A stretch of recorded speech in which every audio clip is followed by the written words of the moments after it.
Hello, my name is Alan. My pronouns are he, him. And today I'm facilitating. I have to keep working this out. I think this is the 6th of 8 sessions. I think this, and we've got 2 more to go.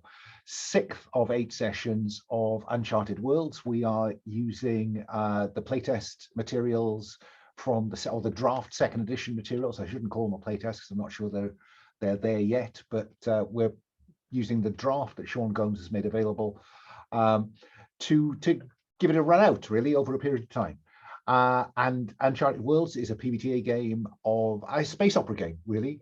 We've set it in a quite constrained space, what we call the cluster, and currently the characters have found a way, they think, inside a planet. But we'll leave the rest for perhaps them to talk about. So this game, like most of my games, is organized as part of the Gauntlet online gaming community. If you don't know about the Gauntlet, please search Gauntlet-RPG and come play with us. If you want to give that a try, then at the end of March, the weekend of the 24th, 25th, 26th, 27th of March, is the next Gauntlet Community Open Gaming, which is one way in which we're trying to encourage more people to play online and to try online games because we are a global community. So we are playing with safety tools, the Gauntlet Community Code of Conduct, we're playing the X card, Lines and Veils, the Open Door, and we're also using a debrief at the end, Stars and Wishes, just to check in that everything went as one would have liked. So we've played together a lot, so I'm not going to go into that in any more detail. If you want to know more about those processes, please check out an earlier edition, the first. Check out the first in this sequence of sessions. So I think that's me done. Let me go left to right on the character giver. I think I went right to left last time, so let's mix it up. It doesn't affect Gray, who's always in the middle, which seems somehow unfair. In fact, let me start in the middle and go left. Gray, say hello, tell us about your pronouns, and introduce us to Riley Perihelion. Hi, my name is Gray. My pronouns are they and them, and I am playing Riley Perihelion, who is a former science celebrity who is now hot on the trail of theory about how the slipstream works and how that has affected the world. But we will see where that goes. Indeed. And do you want to tell us anything about how you got into what you think the inside of the planet Zandora? Sure. So we'd heard some rumors about some people disappearing around the South Pole of the planet, so we decided to go check it out. We ignored the warnings and shootings of an authority station, satellite thing, and found ourselves in a sort of a tractor beam type situation that seems to result in us being in this mysterious space. Starless and Bible black, to quote Dylan Thomas. Then let's go left from there and go next to, let's go to Pavel. Pavel, say hello, tell us about your pronouns, and introduce us to Harper Sure-Shot Wilkerson. Before I do, one can make a joke that we slipped through the slip gate. Boom, boom, boom. Brilliant. Yes, I am playing Harper Sure-Shot Wilkerson, a man of the future, a corporation, a space cowboy, and as we learned last time, a drone rider. He can add to his not only a horse rider, but now a drone rider. Because last time we have seen Harper, he was riding a drone and hacking it while doing so to get some cool data on a very ancient looking hard drive from it. So yeah, Harper has a problem with being keenly aware of his own superiority, and he tries to show it to everyone at every occasion.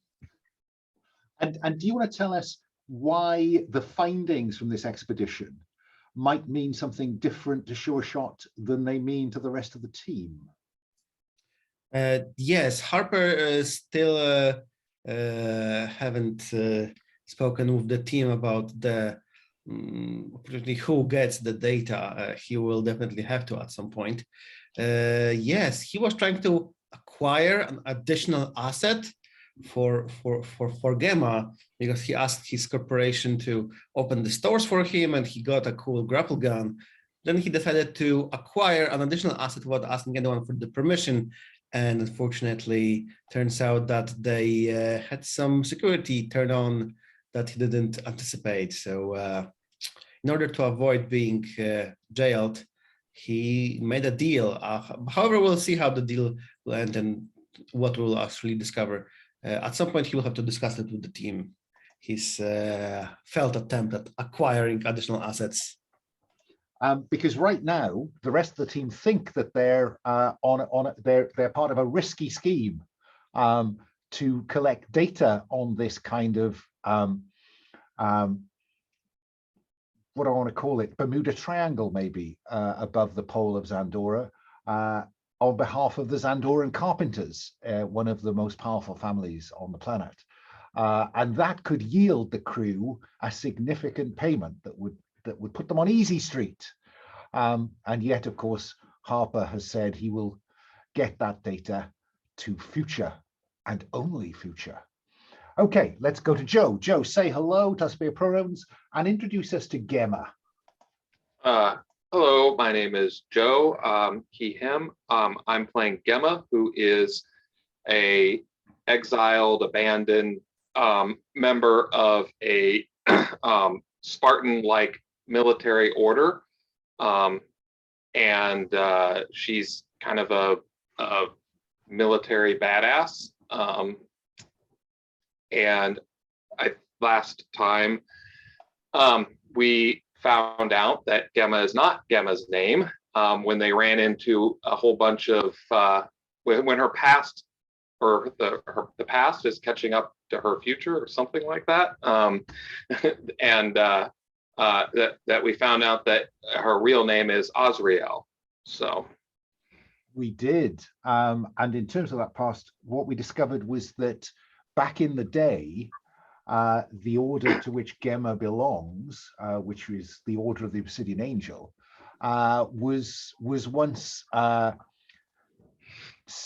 shattered by a civil war between factions, and we've discovered that she belongs to one of the successful, I guess, or maybe the single successful faction that came out of that, the Holy Reavers. And what you discovered when you arrived here in this strange space is two ships. The Cruiser Magnificent, which belonged to a different faction, the Citadel, who had a neutral relationship to the Reavers, and the Cruiser Bludgeon, which belonged to the Collective faction, which has a historically, back in the day when the Civil War was real. What are they doing here? This is like, did we say 100 or hundreds of years ago? I don't remember what we said. Hundreds, I think. Yeah, this is the Order of Obsidian Angel that came out of that Civil War has existed for a long time. So yeah, the Bludgeon comes from a faction that is hostile to the Holy Reavers. So that's complicated. Whether we would call the drone, the drone or whatever it was that Harper ended up riding on, we want to call that primitive or just different in terms of its technological level, I don't know.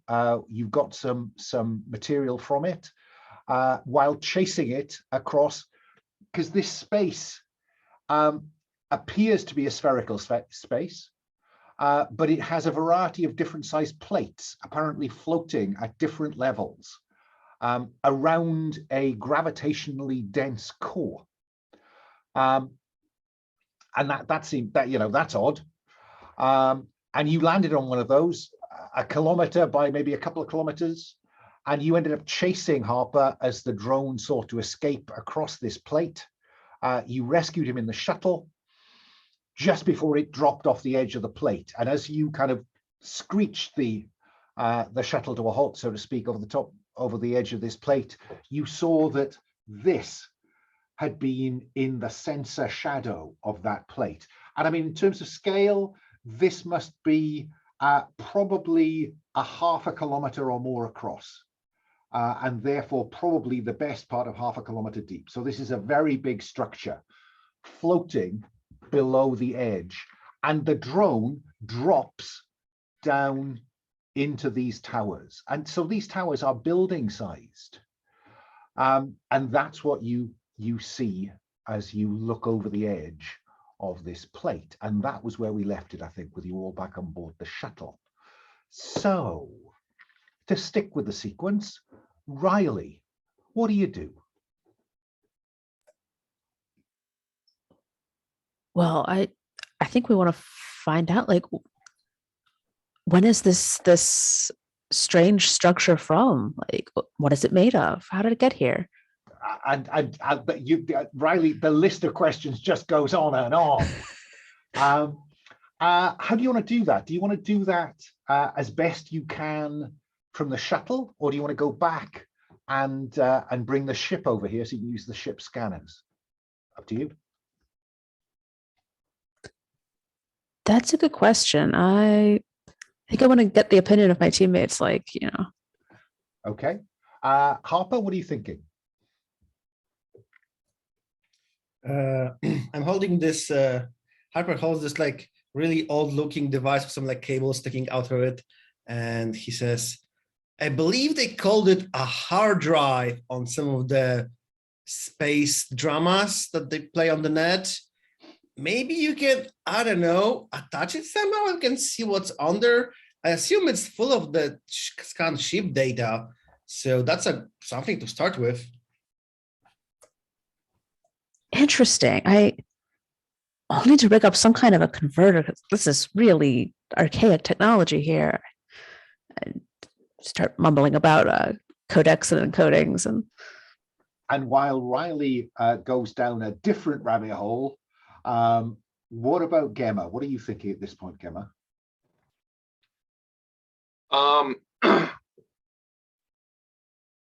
Yeah, I think Gemma suggests, I think we should get back to the ship. We can't do much in the shuttle, right? I mean, and it'd be we're probably a little safer there. I'm assuming that we were able to, based on the fact that we're talking about it, that we didn't get like, when it like went over the edge and then dropped, it wasn't dropping because of like it was going there. So we managed to stop or whatever. Yeah, I think we should get back to the ship. That's where all your stuff, your tools are, Riley, so that you can analyze this stuff. We can maybe try to get a little bit of a better idea of of what's going on, maybe. But also, do you think we should move this ship? I mean, because as we're standing there, we're in the shadow of this giant warship on one side of us, and then there's another one I think we established on the other side of the sphere. Would it be would we know if we'd been scanned by them? We responded to like what seems kind of like an automated beacon almost. Certainly, both of those former, how would I describe them? Narsen. Like they were cruisers or something like Narsen cruisers. Both of those ancient cruisers. Whether it was recorded or not, I think is an open question, but it was a repetitive message asking who you are. And they were probably triggered at a similar time. It's just because of the distances we're dealing with here, there was a slight time lag maybe in the second one getting calling in. So you don't know if that was triggered by your arrival or whether they're on, they periodically broadcast that. Well, I think we should just at least be cautious and I know when we do get back to the ship, Gemma's going to pay attention to, monitoring what's going on, right? Like a little heightened awareness around that. Okay. So, I mean, it seems to me then that I'm just going to screen wipe to back on board the ship, because that seems to be where most of you want to be doing some stuff. So, so what's your immediate kind of? Are you going to take the ship to examine this, or are you going to examine the data drive that Harper has you know, unscrewed out of this drone? Well, you know, the drive's here, and it seems straightforward. Well, not straightforward necessarily. There's a lot of tinkering that needs to be done, but it seems like an obvious place to start. Okay, so you're going to work on that. What about you, Harper? Do you have anything you want to do on the ship while Riley is doing that bit of examination? Not really, but I would like to have a chat with Gemma. I assume where do you think we will be sitting, in the cockpit or in the cafeteria? Oh, if only you had a cafeteria on a ship like this. You mean squeezed in the bunk room, opposite the coffee machine that's built into one wall. So take your pick. Where do you want to have that conversation, Harper? I suppose cockpit, because we are probably like sitting on, how do you call it? Sitting on needles. So excited about everything. Yes. Yeah. So Harper like awkwardly starts this conversation with like, Justicar Azarel, you say? That's not who I am anymore. They were fanatics. That's not who I am anymore. I'm Well, just Gemma now. anyway, sounds like a cool title. So I was wondering, do you think it's you mentioned one of those ships belongs to an allied faction to yours, the only survivors?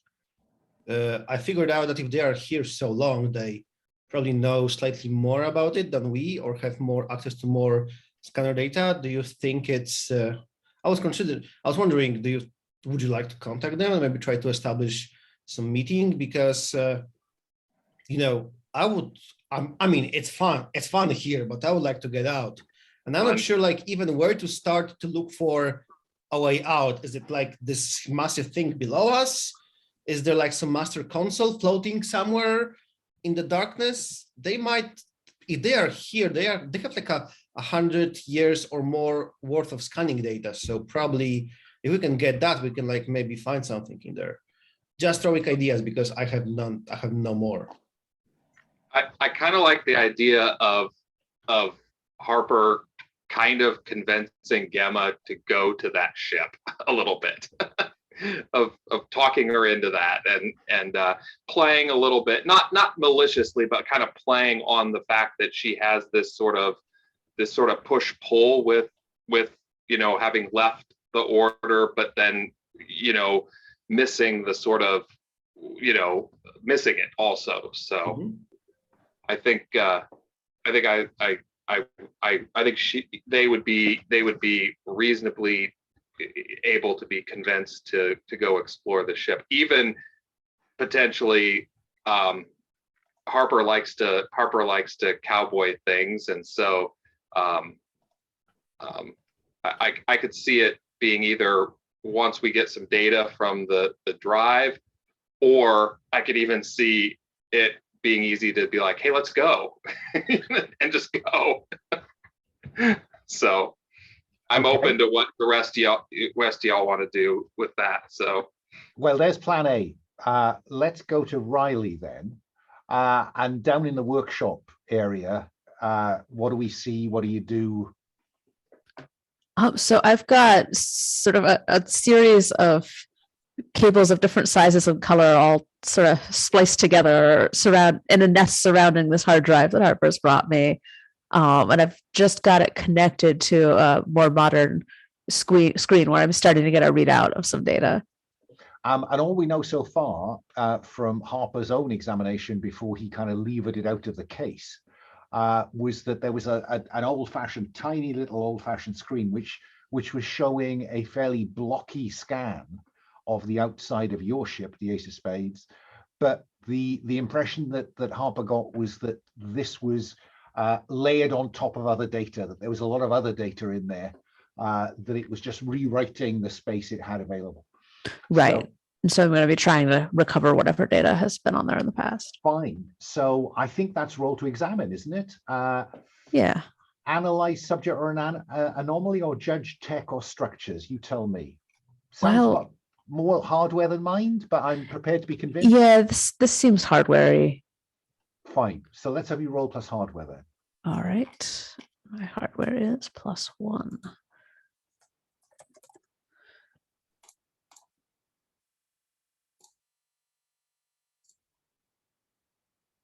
All right, that is a 10. Well, and we're off to a flying start. On 7+, choose a line of questioning. The GM will elaborate. So what are you interested in knowing about this? A flaw or a weakness, its cause or origin, its purpose or value, its expected behavior. And we know, because it's a 10, that I will not be introducing a threat the subject presents. So this is free knowledge. I think I want to know about its purpose or value, like what was trying to collect this data, and is this like for the purposes of attacking these ships or some other purpose? It looks, I think, based on what you saw of its behavior, I think based on the data that you get, and I think it is like archaeologically scraping away the overwritten data and piecing together what's little fragments of data that's left on there. And I think what you will get from this is its purpose appears to be to scan stuff, as simple as that. It appears to have a fairly automated, low power kind of set of programming. And as well as the partial scan of your ship, you will see that there are dozens of ships that it has scanned over a significant period of time. It's difficult to place these archaeological layers of data. You can place them in a chronology, but you can't really tell what the timescale or chronology is. You know, there's some timestamps in there that suggest it's been doing this for hundreds of years. Cool. Hundreds and hundreds of years. And you can see a scan that you can piece together some fragments of this enormous ship. You can see scans of ships that I think you were close enough to the Magnificent, one of the Narsen ships, to get some sense of its size and scale and shape. And you're pretty convinced that one of the scans in there is of that ship.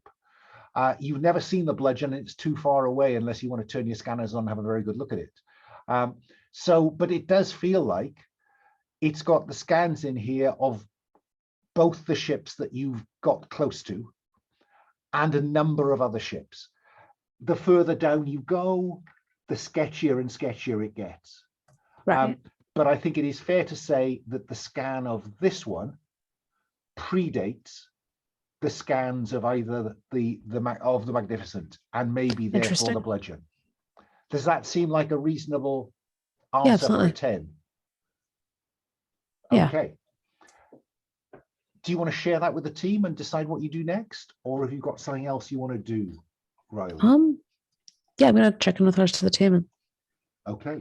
So the only social area you've got are those bunk beds. So, you know, in this kind of cramped sleep space, what's the conversation? Of course, the audience is just wondering, when is Harper going to come clean? Is he going to come clean? All right, so I'd show up with some of this transferred onto my data pad, and explain the hundreds of years of scans we have. And so I still don't know whose drone that is or why they built it, but it's been scanning stuff for a long time. Can we assume that we're asking, I guess, Riley, can we assume that since the big ship, it also was scanned, that that does suggest it doesn't belong to that ship. That it doesn't belong to them. Yeah. Curious and Curissa. It's very low tech, almost Zandoran level tech or older. Harper, any view of this data? Well, now that you mention it will be really interesting. Now that you mentioned that this is Zandoran level of tech, maybe someone that there knows more than they are saying. But anyway, not like we can ask them. Guys, I've been like wondering about it because I see that we stumbled upon a gold mine or a diamond mine. You know how they call them in the soap operas of the past. I mean that's how they call them in the cowboy era of Zandoran movies. Anyway, there was a slight complication when I went to meet with the future, and they were very interested that in our mission, and they sort of gave me this kind of like you do not refuse kind of a deal, and basically What have you gotten us into? I mean, they just want all the findings. Well, we could send them a copy. Sure. Information should be free. They want to be the only one with the information.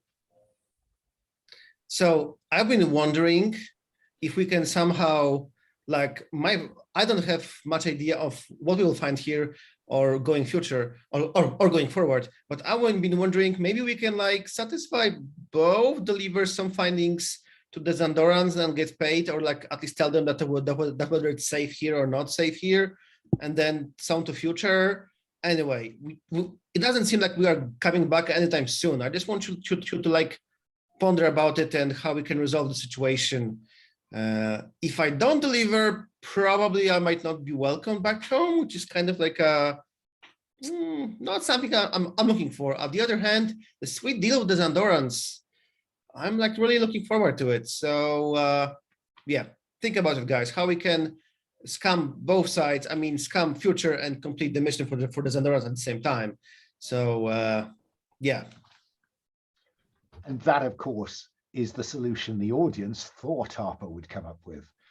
Let's screw both ends. Get paid? Yeah. So Gemma's curious if Future doesn't want anyone else to know about this, what does that mean for us? Because we're going to know about it. I mean, have you? Are we now? Have you put us all in? In danger too, right? Like, if they were so insistent that that them and no one else, I just think we need to be. I think we need to be cautious about that. They wanted to be the only one with the achieving the result of our mission. I don't think they would go as far as to eliminate us. We are just like a small fish in the huge lake. So hard to say. At least that's what I think. I mean, come on, they wouldn't go as far as to eliminate me. Like, I'm basically their guy, That's so reassuring. Yeah, so but I think a safe dose of security is always welcome. Like, I mean, I didn't tell them about you guys. I was just, I mean, I was there with Gemma, so they would know about Gemma. I can go whatever we decide. I can go there alone and deliver them the data, so you don't have to be like in the building. You can be the backup.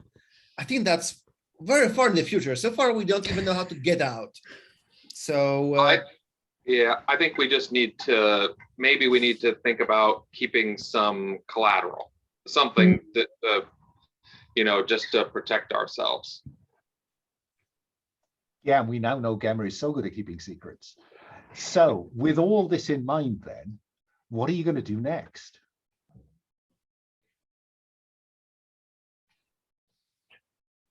Riley, I was convincing Gemma to go pay a visit to this cruiser. Magnificent. Really? What do you think about the idea? Well, Gemma thinks it's a good idea, then I trust them. Some of this data looks like a partial scan of the Magnificent, if that would be of any aid. I don't know if it's a good idea, but and kind of leaning in a little bit to Riley, but Harper, if we don't do something soon, he's going to get bored and something will happen. So maybe we should we need to probably get him occupied with something to do, because well, our twin objectives here are find out what's going on and find out how we might get out. And looking at a ship that's been here hundreds of years longer than us seems like a good way to advance both of those. Difficult to argue with that. So, by shuttle or by ship? We know that the Magnificent is a large ship. Would it be what am I trying to say? Is it large enough that it would have big like warships might have like hangars that you could fly stuff into, but is it so large that our ship could go into it, or is it not maybe only a shuttle? This seems to me to be a time when you're trying to remember what all those classes on the Civil War that were taught to you as a kid, Gemma. It seems to me you're just trying to dredge some stuff up about what kind of ship might have been. You've got a crude scan from the drone via Riley. So this sounds like you're seeking an opportunity with, it's analyze and decipher, I think. So it's with mind. But I tell you what, I will let you roll with advantage because you do have that partial scan. Because that might help, that might ring a bell in terms of, yeah, that does look like it could be a hangar bay there. Okay, sure. All right. I will piggyback on Gray's good roll here. Maybe. So 9, I'm a 0 on mind. So. Okay, so on a 10+, you find what you're looking for and an obstacle that stands in the way. Choose one. So, do you want this to be to tell you something that's going to lead to a harmful, unpleasant location, a questionable or unsavory act, an interposing guardian or defense, or is this going to raise the specter of your burden or someone else's? Now, on a 10+, this would be a relatively trivial obstacle. Right. But obviously you didn't get a 10+, so I get to mess with it. And again, the guidance that Sean's given, harmful, the player is asking you to go somewhere new. Well, it looks like you've got that in mind anyway. The player is asking to face a choice with the questionable or unsavory act. The player is asking for an antagonist to defeat, or you want this to have some personal stakes? I'll throw this out there and see what you guys think. I'm kind of leaning towards interposing guardian or defense that maybe, well, we haven't done this yet. I'm just studying, right? Like, I guess what I was kind of thinking is that the ship will have some sort of like automated like defenses that we would have to traverse. Was kind of what I was thinking. Do you guys have any other thoughts on this? That I'm a little open. I think the very fact that these ships are here has released her burden immensely. So I don't think we need to go any deeper there. But for what it's worth, if you want there to be a hangar, there is a hangar. If you want there to be a kind of secure docking port, you can have a way in as an answer to your question. So because it does, you get what you seek, right? Even on that 9. So what if we say that they find that there is some docking port, like a maintenance port or something that isn't generally, like, it's maybe not hidden, but not not known. But at the same time, I'll choose that whole interposing guardian or defense and then let you have at it with that. So does that seem fair to everyone? And my other question is whether you want to dock the ace of spades, or do you want to use the breaching pod?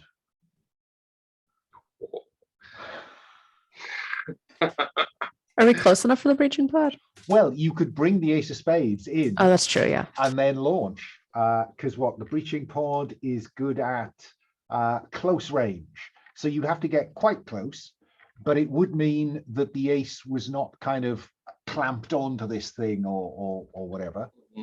I just put it to you as a possibility. What do you think, guys? I think aggressive boarding action against a ship full of hibernating super soldiers is right up your alley. Don't let me, the breaching pod isn't something that kind of powers into the side of a ship and makes a hole. It's just designed to, provide a secure entry without putting the ship at risk. Well, a breaching pod to me is like a boarding torpedo. It just gets in and cuts its way in. So for my end, it sounds like quite aggressive. Like, I don't. If it's just a teleporter, then sure we can. I'm not sure what constitutes breaching pod. No, that's fine. Then I'm very happy for you to dock the spade, the ace of spades with it. I don't think I need you to roll for that. I think I just need you getting close. And I know that I've got a guardian that I can activate if I need it. Okay, so your scanners are checking for any activation, and as soon as you come over the lip of the platform that you're on, head and set course towards the bludgeon, towards the Maleficent, you will get what you are now fairly convinced is an automated recording that seems to trigger when the ship sensors pick up anything moving in certain arcs. And so it is slightly eerie as you head towards this ship, which is probably 4 or 5 times the size of the Ace of Spades. Bigger, frankly, than most of the Authority's cruisers. Probably to do with a couple of 100 years of technological advance. So it has the same kind of gritty construction that, because we know that all the ships in this setting are built from basically the same subunits. Just the Authority tends to wrap them in a much sleeker shell. But certainly this looks old school in the way this has been put together. And there is a neat kind of groove in the top of the ship between stacks of these units, if you will, that would take the ace. And so that's where you're heading. But it's slightly eerie, just this endless repeating message coming at you. And of course, once you come over the edge of the plate that you landed on, you begin to pick up the bludgeon's message as well. So you've got these 2 different messages coming in, sometimes overlapping, sometimes interfering. But no sign of life other than that from the Magnificent.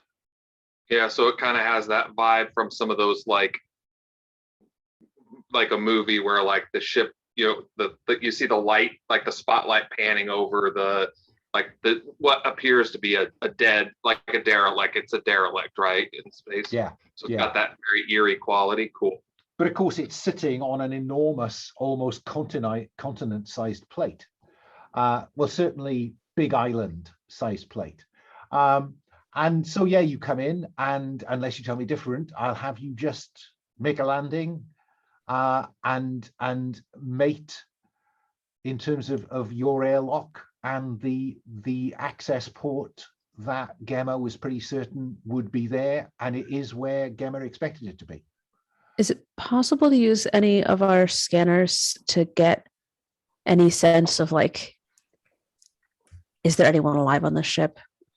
That's Or is that not really interesting. what our scanners do? They're not. No, it's not not really kind of life. You could scan, I guess, for the nature of life support, but I don't Hmm. think we're at the level of technology where you can identify, nervous systems Okay. or active life signs. Once you get on board, you might be better off trying that with one of your drones, I guess. Cool. But That was what I was going to suggest. Maybe if one of Riley's drones we could send in to, I was wondering if like the hazmat one would, by the nature of what it is, be able to sense if there's life support, if stuff like that. So certainly you could cycle the airlock on your side, and because again, the basic protocols for getting really strong Alien 1 and 2 vibes here. Yeah, the technological approach taken hasn't changed in hundreds of years for most of the cluster, because why change it if it works? And so when your airlock mates, it's not difficult for you to get the matching airlock to cycle, or at least the door at your side, if you will. You may have to do more to get past it. But yeah, your airlock cycles and the drone drifts across into the airlock of the Magnificent. And then, of course, the outer door on the Magnificent seals. And all the indications are is that the airlock on the Magnificent is cycling. And you're getting audio and visual feedback, Riley, onto your data pad, so you can see what's happening in there. It's dark. All that you've got are some emergency lighting. Looks like it's powered down to emergency systems only. But you get a green light once the airlock is cycled, which would suggest there's at least pressure on the other side of that pressure door. Do you want to activate that side? You want to get the drone to kind of use one of its manipulators to press the big red button that says open? Does my drone have any ability to any sort of atmospheric sensors? Like, can I see if there's... I'm very happy to tell you that it is cycled breathable air. All right. I think it's not hazardous. Cool. Yeah, let's send the thing through. Okay. And the airlock cycles, and lights, dim green lights, flicker on in the corridor outside, as the drone comes out and just scans about. It can't go very far, very much further from you, because I think the spec is it's like close range. Yeah, exactly. So we're talking about yards, not miles, kind of thing. So it makes it way out into this corridor, and that's when I'd like you to, I think it's you, yeah, I think I need you to roll for face adversity with hardware. All right. Okay, that is 8 + 1 is 9. 9. Okay. You manage to pull it back into the airlock as the laser fire comes down the corridor towards it. It looks like there's some kind of automatic defense system in there. Yeah. You get one thing you wanted to achieve, right? Drone survived, but the GM fully enacts existing dangers or introduces new ones. Well, I think I've introduced the Guardian. There is a Guardian that you are going to have to overcome of some kind on the other side of that. And while the drone, you could have another go with the drone. Now you know it's there. You can play hide and seek with whatever's on the other side of that, or you can go look. What do you think, Emma? Did we get any sort of a look of what is it, like a stationary type turret thing, or is it maybe something, or did we not get enough of a good look on that? I don't think you got a good enough look. I think Yeah. that, and I like and It's a I, hazmat drone, not a camera drone. So yeah, exactly. It's not as light on its feet as that camera drone, I think. So, but it could probably take a bit of a kicking. But I think, given that we know, I'm just trying to get this right in terms of what we know about the Obsidian Order. You, Gemma, your kit is much more. Yeah, no, I think that those were bullets, not laser. I think that this was some kind of brief burst of fire from a minigun. I'll give you that, Gemma, because I think that's more your technological choice. I can go in and take care of this. If you have folks want to wait here a moment. all right. While we're having this conversation, I am gonna cycle my drone back in through both pairs of airlocks. Okay. I mean, I would trust Gemma's tactical analysis of the situation. Yeah. I actually kind of like that idea a little bit, to see if we can, you have your cryo gun. Maybe we could do something, without tearing the ship apart, right? And stuff. So I think I do think the ship's probably old enough that Gemma's not going to know much other than something is shooting at us. I don't think that they would have the kind of knowledge of that, but I think that's not a bad idea, to see if Harper has a stealth suit and something that could maybe immobilize whatever the defense is. So I think they're for it. So.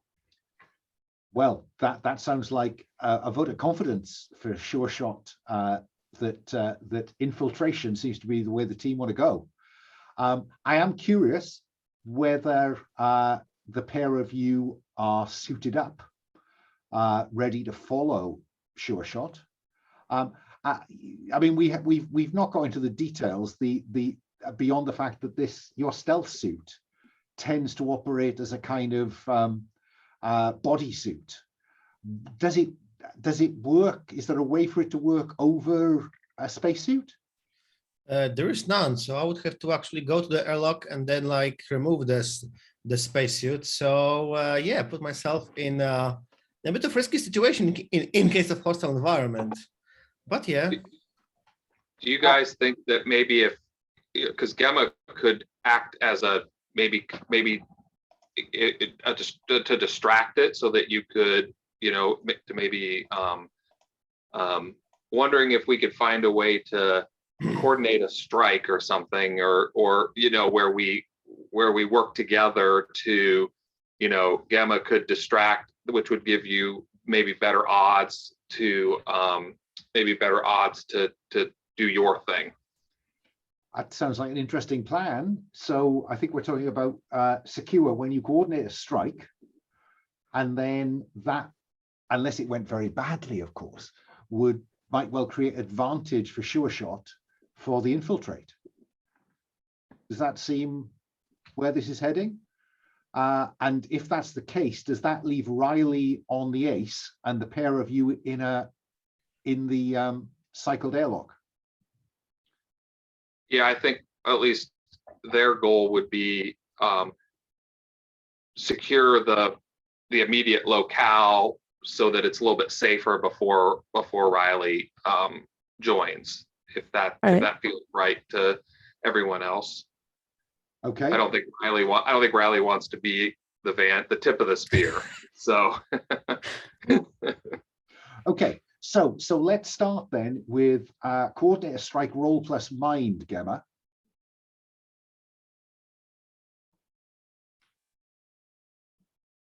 Okay.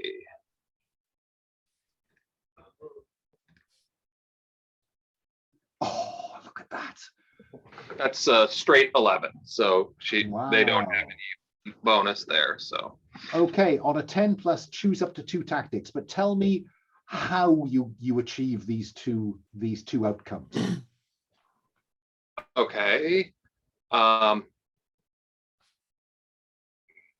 get to.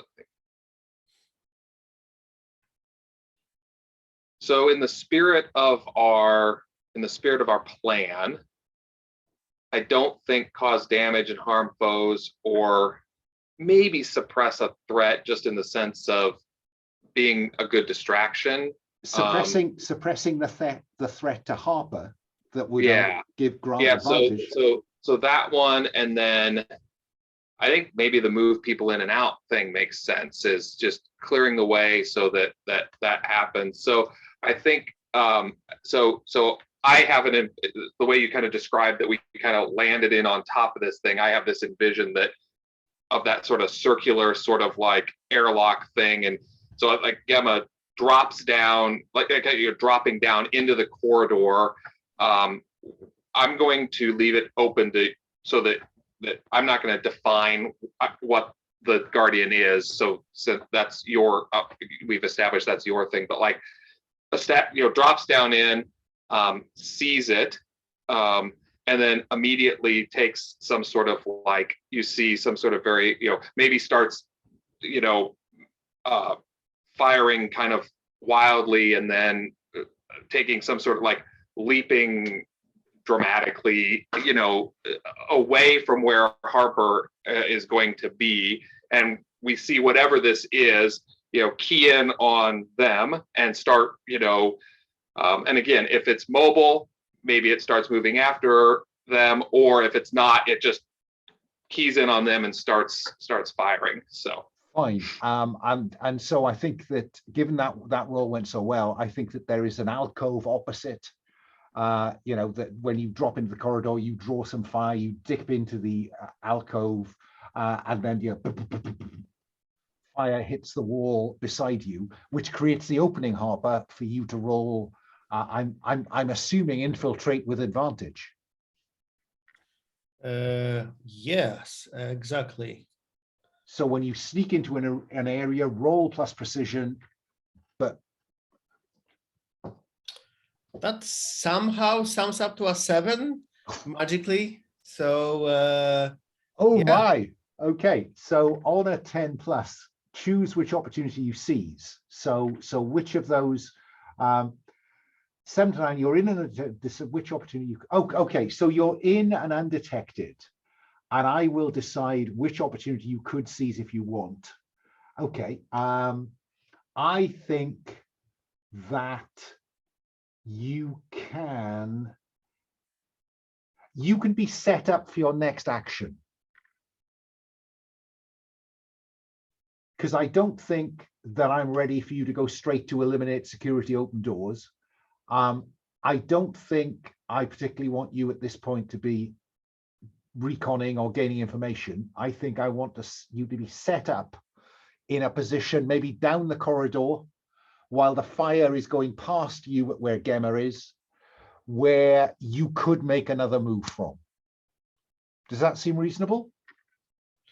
It doesn't know you're there. That's the key thing. I'm like floating in the black. So what is actually our opposition? Is it like automated gun in the wall? Yes, or... it is. It is. There's a turret at the end of this corridor covering this access. And it is currently firing at Gemma, but ignoring you because you're in and undetected. Okay, do we like envision like a turret from Alien, like standing on the ground, or do we think it's like heavily mounted in the like walls, the barrel just sticks out? I like the idea of it being mounted in the ceiling, but yeah, one of those marine perimeter defense guns works for me. Yeah, I'm just like trying to envision what action I can set up because I'm like drawing blanks. I would suggest that because it doesn't know you're there, when you take from the vulnerable, roll plus precision, and take something from them, their stuff, their life, their secrets, their confidence. I would be very happy for you to take its ability to fire from it.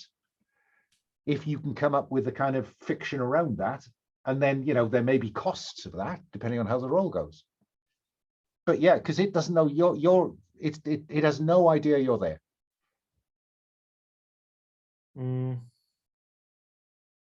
Trying to envision it.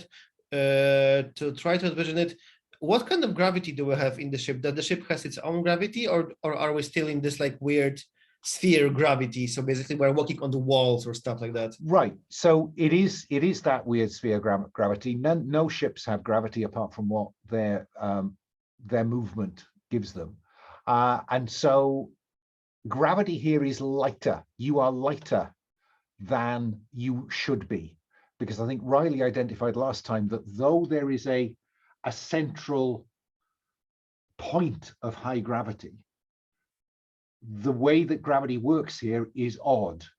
It is the closer to that you are, the lower gravity is. The further away from it you are, the higher gravity is.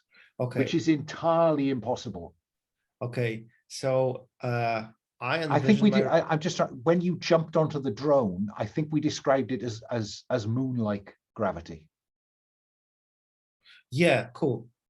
So I envision Harper actually like he still like needs to like hang and like hold the turret, but I think for some reason it's like armored on the all sides, and Harper needs it to like actually engage the like fire mode and be shooting so that he can like get his gun close and like freeze the engine or like freeze the ammunition belt. And he's like hanging there with one hand, gun in the other, and he like opens the comms.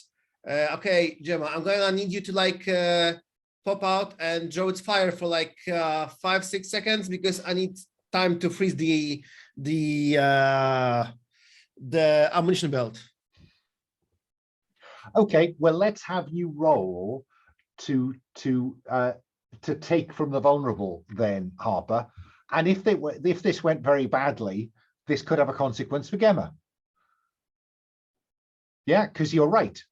Gemma needs to make a move, and I'll give Gemma an option to, try to avoid that in a face adversity kind of way.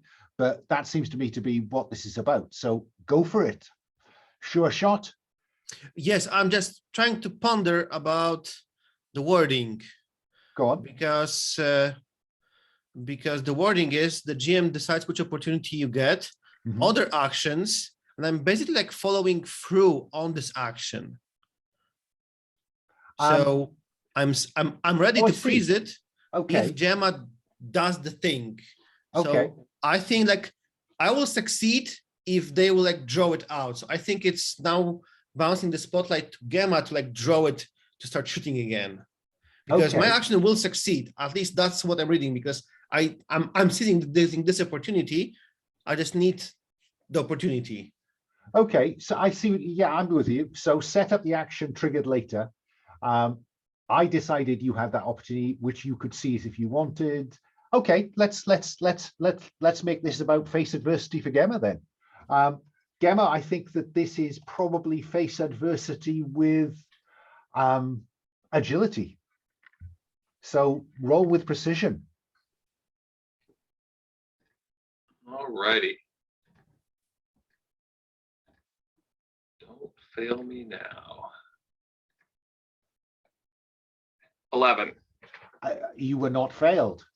So on an 11, you get one thing you want. GM advances the scene, and as you move, the gun swivels. That creates the opportunity for your triggered action to take place, and so it's frozen. Yeah, great.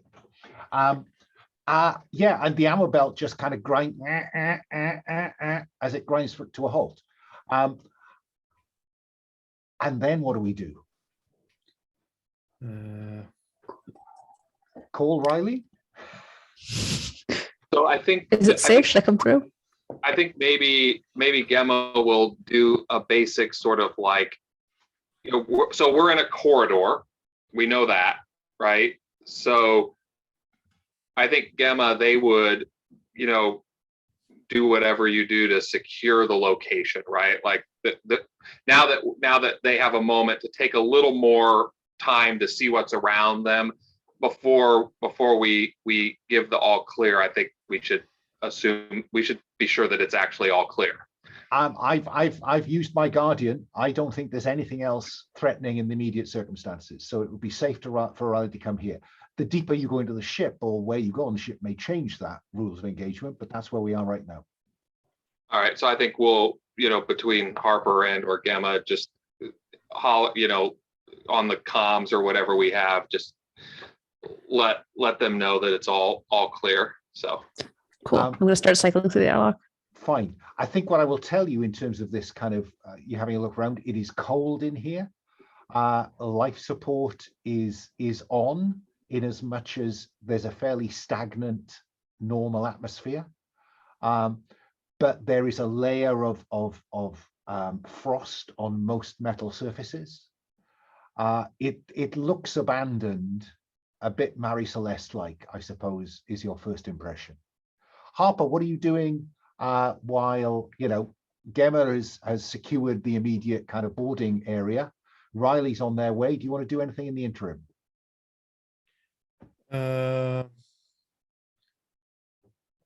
Well, someone said that I will do something if I will sit too long waiting for something. So I think I just open the first door and then start exploring, because it's cool to be. Is the ship abandoned? Are there super soldiers waiting in the ambush?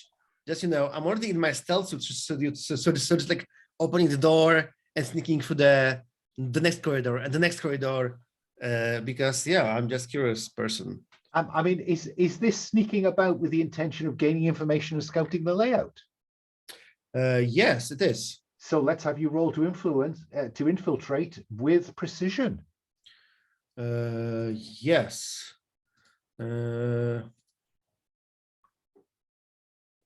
It's a 9. Okay, on a 7 to 9. You're in and undetected. You were going to recon, gain information, and scout the layout. The GM decides which opportunity you could seize if you want. Other actions. I'm going to let you scout about. I don't think I have anything that I want to screw with at the moment. Mm-hmm. I will allow you to get a general layout. It looks like you've entered.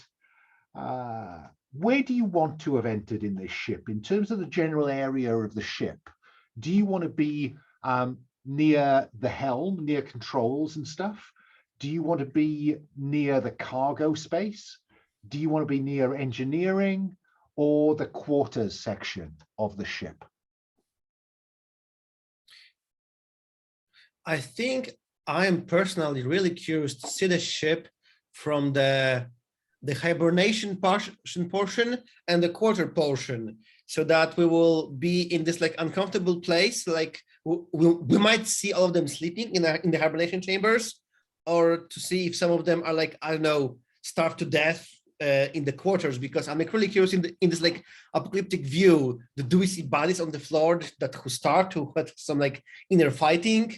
So I want to be between the hibernation chamber and the quarter chamber to see what's the crew situation over there. Okay, so I think that as Riley comes on board, Harper will come through on comms and say something like, "I think I found the crew." And Gemma, I think that from your point of view, once you kind of wipe away some of the frost on the bulkheads, you will see that they're using standard order. Follow the red line to find engineering, follow the green line to find life support, follow the blue line to find engineering, that kind of thing. So I think that you could find your way about, and it's very clear that Harper has followed the green line towards the units of the ship where people live, or where they are to be found, and probably where cargo is in that sense. So Harper, describe the hibernation chamber that you come into.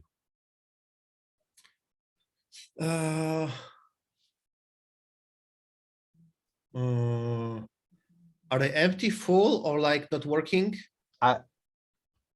What does it look like? And then we'll come to the subsidiary questions. So I want to get some idea of these. Are these coffin shaped? Are they upright or kind of slotted into you know, some kind of scaffolding? I'm just curious what you want it to look like.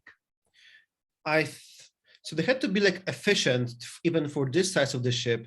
So I envisioned this like a 3 to 4 story building, and in the hibernation chamber being like slightly bigger than a coffin because we need a machinery, probably with transparent, maybe like frozen lid, and they are like in horizontal position all on top of each other. But this is like this like huge warehouse size three-story building, so they're like on top of each other in like 3 condignations, and maybe we see this like not like a really like almost like a matrix size, this like a thing to grab them and like bring them to some like I don't know, defrost place, and it's like just hanging there, this like hand which grabs them and brings them down. Okay, I can work with that. So what I'm imagining is you've come out into this space, and going along with the kind of continuing idea of modular design for the cluster, that you come into a space which has got, I'm thinking, you know, a set of 1, 2, 3, 4. There must be 1, 2, 3, 4. There must be 6 or 7 by 5 or 6 high of these things slotted into the wall, and then there's a kind of access way downwards, and you can see that there are 3 or 4 decks of these going down as you're I suppose you're using just another torch, aren't you? Because you didn't come in your spacesuit. So you know, you're shining a torch down into this space, and you can see, you know, there are little lights winking on the side of this, and on the opposite side there is what you just described, like these things that you find in warehouses, where it will come up and go either way to be able to, you know, pull them out and take them somewhere else. Fine. Because I think down at the very bottom, maybe 4 decks down, you can see what looks like some kind of, maybe it's a med bay, maybe it's where they could be, you know, brought out of sleep, who knows, but let's go with that at this point. And that's what the rest of the other pair of you see as you come to this space. I really love the vista of like Harper or the other joining me, and the camera like pulls out to see the scale, and as the torchlight is like lighting, and it pulls further and further to see this, to see the size of this chamber. And what's nice is that as well as going down 4 decks, the camera pulls away from you, showing that there's another unit and another unit and another unit. So you're looking at 4 by 4 by, you know, there are at least 100 of these stacked carefully. Gemma, the design hasn't changed in 100 years. Maybe some of the superficial details have changed, but this is not unlike the way that the members of the order will be transported now, just not in this scale. Yeah, when Gemma and Riley come in, there's obviously that moment of like Harper described, of seeing all of this, and before anything else happens, Gemma says, Harper, don't touch anything. Riley, what's your reaction? I'm sort of taken aback at the scope of these frozen hibernating people. Gemma, I mean, we know that there was a civil war on Narcissus between these factions, but everything we're discovering suggests that that civil war spilled out into the system, the Narsen system, and maybe beyond the Narsen system. Why would you be transporting hundreds of super soldiers? Do you want to speculate?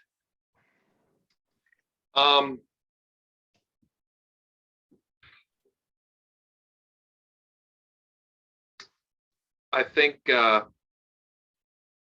it might be some kind of strike force or something like that. And you know, we can. I don't. Yeah, I think, you know, some sort of strike force clearly, and I think also, I think you're right that the order doesn't it doesn't have that kind of scale anymore, right? So this is you know, definitely of a bygone era, and so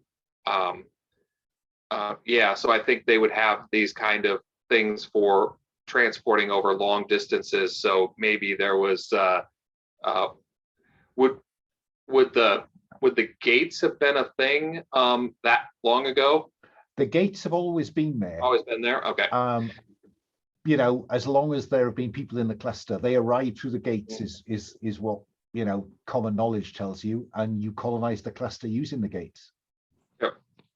Yeah, I think it's definitely they're definitely some form of strike force that would have been going a long enough distance that they would have, you know, had this the cryo type, you know, chambers, and so.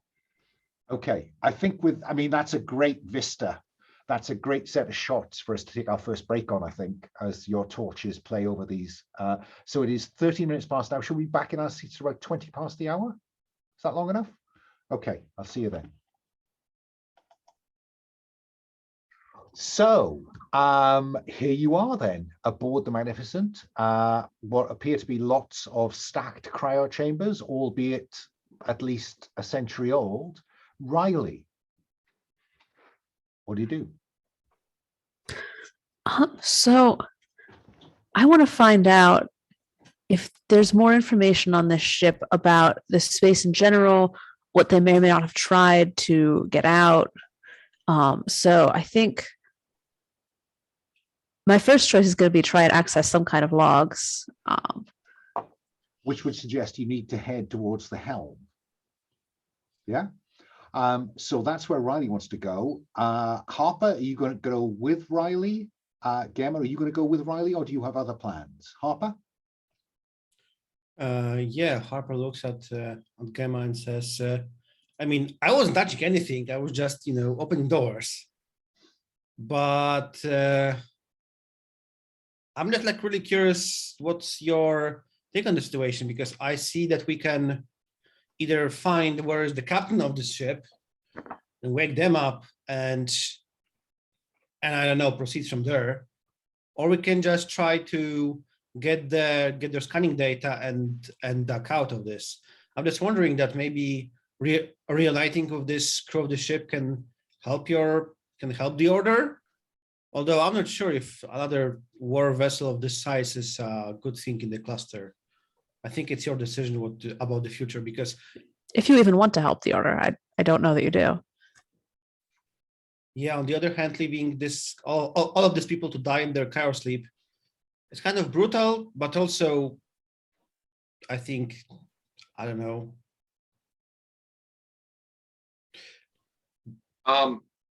Yeah, I think so. So Gemma, I think what we see is Harper and Riley. You know, Riley's like, oh, let's get to the bridge. I want to figure out what's going on and stuff like that.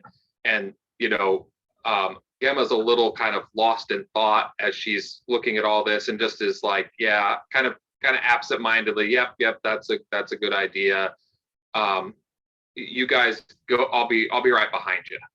And so, and I think you just see her walking up and kind of brushing off one of the ones that just kind of their hand up on the you know, so.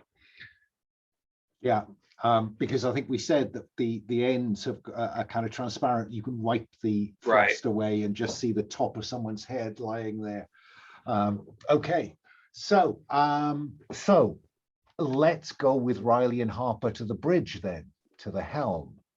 And as I say, once Gemma explains to you, you know, follow the red lines to get to the bridge, that's fine. And yeah, you know, again, it's a modular construction. You can recognize your own helm in this, except that, you know, there are 4 of them arranged around a space to deal with the systems it has on board. So Riley, what do you do? And Harper, what are you going to do while Riley does it? So Riley, you were interested in trying to access some kind of logs, yeah? Mhm. Okay. We can deal with that through examine, I think. Yeah, I think so. I'm going to see if there's a console I can boot up or plug into.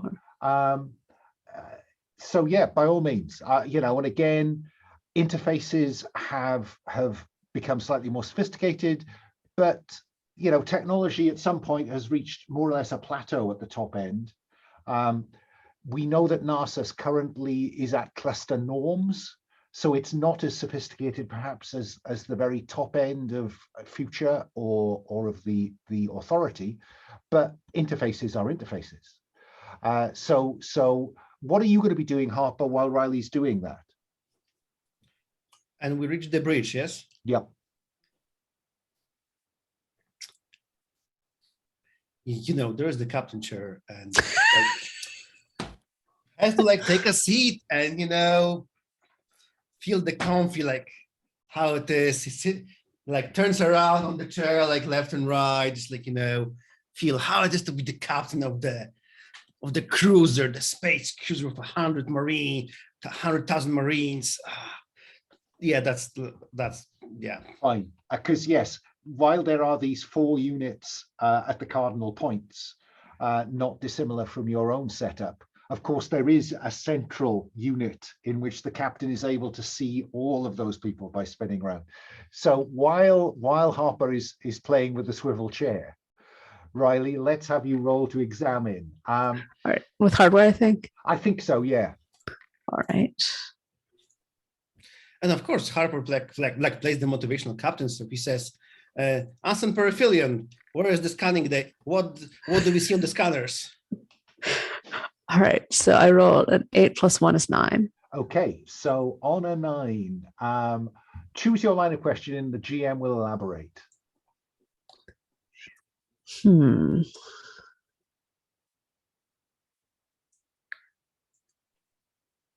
mean, cause or origin would I think overlap with what can you find in the logs? All right. Because that would give you some idea of what went on. If that's that's what I'm going for. Okay. Then I think we agreed that currently all of the Order's warriors, super soldiers, are female. Thank you. And that their kind of ancillary support are male. And maybe back in the day that wasn't quite as clear in some of the factions. So I think we will see a male captain describing events, and you know, you skim through, we'll just do the interesting ones. And I think the first log entry that draws your attention is this is the Cruiser Magnificent. We are running for the slipgate. The collective's bludgeon is in pursuit. We have suffered weapon damage. We will enter the slipgate in 5, 4, 3, 2, 1, slip. And then almost immediately, we have suffered a slipgate, and that something seems to have gone wrong. We have an anomalous situation. We are not experiencing slip space. We have lost. We appear to be. I am not sure where we are. Which suggests to you, Riley, that this is not unlike your own reaction when you entered this anomalous space. And then incoming fire, bludgeon is here as well. We are going to maneuver and seek somewhere to repair damage. Then, you know, pause, series of routine updates. We have found somewhere the bludgeon appears to have disappeared to somewhere else in what I am calling the system, though there are no planets, and clearly it is the same space.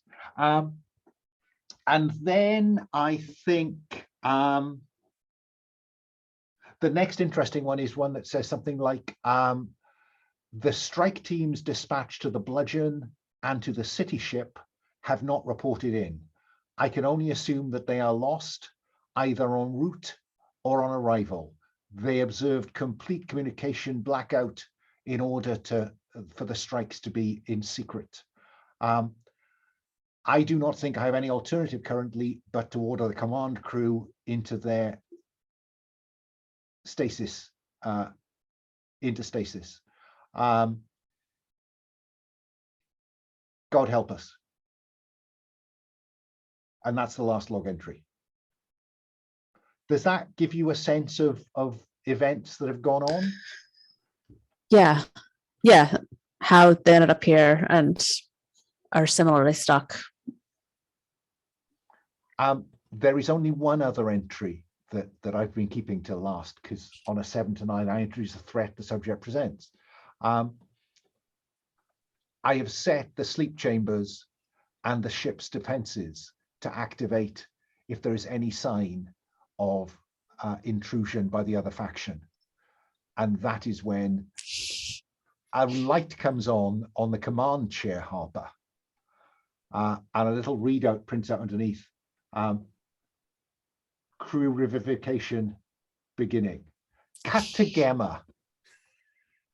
Gemma, there's a kind of slightly kind of crunchy as bits of frost and ice come off its mechanisms, and you see that the because there's one of these on each deck, and in each cabin in each deck. So you will see 16 or 20 of these kind of grabs that Harper described begin to move. What do you do? Yeah, I think I think their first thought is, "Damn it, Harper!" But I think they kind of I kind of envision that, like, in this large, kind of chamber with all the levels, you see like the red light, like the klaxon type things, like coming, or even just like more like an alert thing, right? And then the machinery starts to your point, starts to power up and stuff, and they hightail it to the bridge with the intent of, we probably need to leave.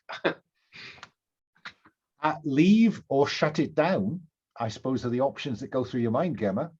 Yeah, that's true. Yeah, yes. I think we need.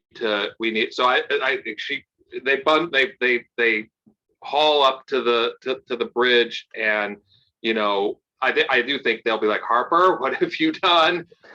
Because they're used. I'm guessing Harper has drawn this little kind of message to Riley's attention. What are the pair of you doing up there in command? I think Harper leaves the captain chair and he says, and he like begins to swear and I assume that one of this like portion of the bridge is like for some kind of like a troop command centers. Tactical. If this was all operational, we would see here the cameras, the shoulder cameras from all of the soldiers being deployed on the various monitors. And I assume that there is some kind of like a stasis pod control. And Harper would like to go there. He obviously cannot like authenticate himself as the captain because they used, I don't know, some kind of like a cards or face prints, the fingerprints. So he needs to like start to like maybe like unscrew a panel, trying to like authenticate himself, and then like abort waking up the crew. When you hack into a system, roll plus mind. Yes, that's what I will do. It's a 7. Oh, sailing close to the wind. Okay, so eliminate security open doors. I mean, these bullet points, I think, are indicative. You know, what you want to do is to turn the system off. Yes. Yeah, to just override this automated command to start revivification. So yeah, on a 7 to 9, you're in under. I will let you do that, but I think that I think what I want is that some of them are going to be in the process before you shut it off. So this isn't about reviving 100 or so.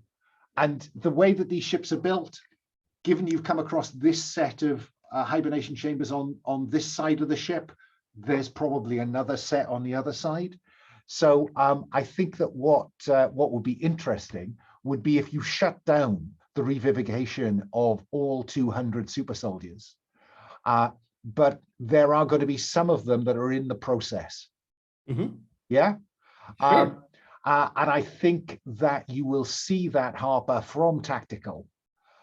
You will see the first set that were taken out of the banks and taken down to that lower revivification chamber.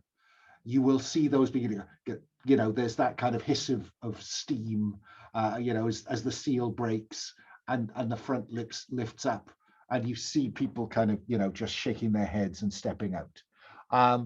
So you are on the bridge. You have at least 4 or 5 of these people have been revived down on the storage decks. What are you going to do, Gemma?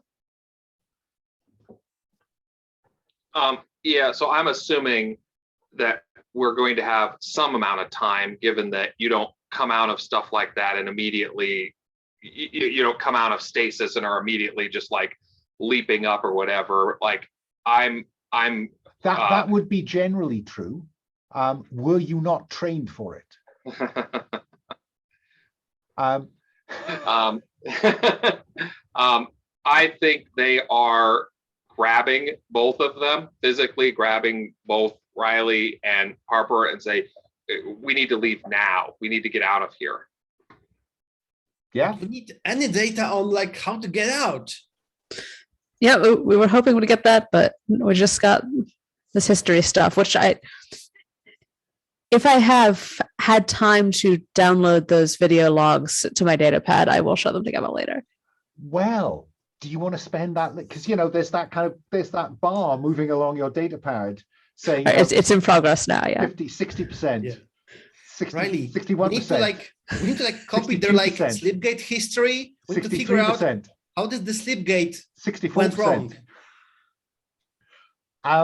You can get that data, Riley, if you are prepared to spend a little bit more time here, just a little bit more time. All right, yeah, I need another minute, then I'll have the slip data, I'll have all of the video logs, I'll have the historical sensor logs. I just need another 2 minutes. Cut to Gemma looking for those tactical displays down in revivification as you see these Narsans or members of the Citadel, should I say, you know, gulping, you know, energy drinks, just shaking their heads, moving towards, you know, lockers. Lockers are open. Would you believe that in there are such things as carapace armor and combat rifles, which of course, you know, helmets with little cameras on the side and stuff. And you can see them equipping Gemma. And Riley just needs a few minutes more. And of course, you know, over the top, you can hear the automatic intruder alert, intruder alert. Security, security, security. Head to stations, intruder alert, intruder alert. Hey, Harper, Gemma, is there any way we can like shut some bulkhead doors that, you know, prevent some of these people from getting into our escape route?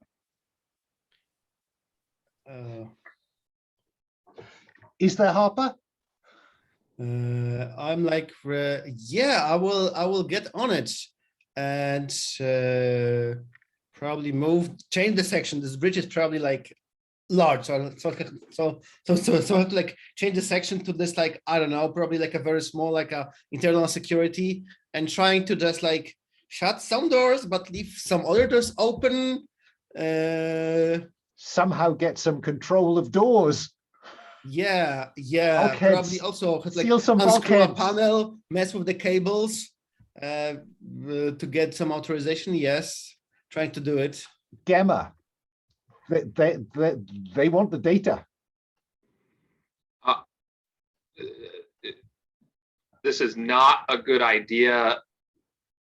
They kind of swear under their breath and move out into like they're going to move out of the bridge to where they would maybe be able to tactically position themselves so that we have a way out. Does that make sense? So fine. And I think we'd run that as when you forcefully seize control, so you could move people in and out. Yeah, we'll deal with that once the opposition have tooled up. And just like your ship, you know, there is an elevator that moves up the ship. But of course, because of the way that gravity's working here, you're all on all the ships are resting on their sides. So they're going to have to do this. They're going to have to come to you the hard way. They're going to have to schlep up here. And the trick, I think, will be, Gemma, from your understanding of the way the ship is put together, is that if you can, if they come the way you're expecting, then maybe you can go back down the parallel corridor. Because like your ship, there are ups and downs on both sides of the main decks. So Harper, let's see if you can put a bit of delay in their way. Yeah? Roll with mind. Yes, let's do it. Looks like a fail. That does not look good, does it? Oh, what can I do with this? You're in, but you're detected before you can do anything. Retribution's on the way. You will see on the tactical displays as they flick on, these Narsans look at one another and say, they're on the bridge. You go left, we'll go right. And they are coming up both sides of the ship now. So Gemma, plan A, let them come up route A so you can go down the ship via route B, does not seem to be working. Riley, 75%, 76%. And every time we cut away, of course, it slows down.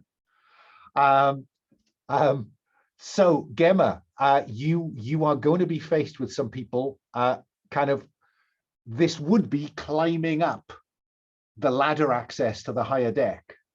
But because you're on your side, this is them walking along those tubes. The great thing is that should give you a phenomenal line of sight. So what do you do, Gemma, when one of them steps into the corridor, probably 100 meters away?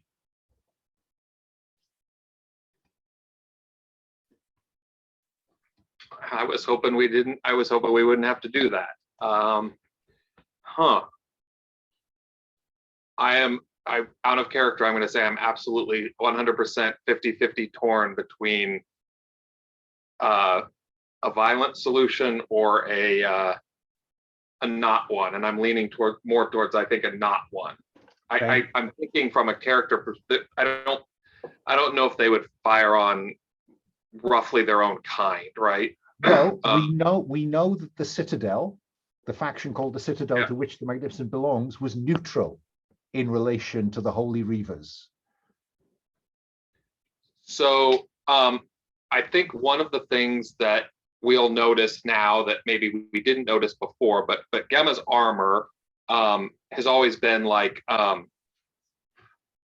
dirty and kind of like smudged up or whatever, but that prior to entering the ship, they had cleared off the torso that has the logo, whatever the identifying marks of their faction, And I think, would it be fair to assume that the first individuals revived would probably be like leadership individuals, whether it's the captain or other people like that? Would we think that makes sense? Or to be honest, I think it's much more likely to be a security team.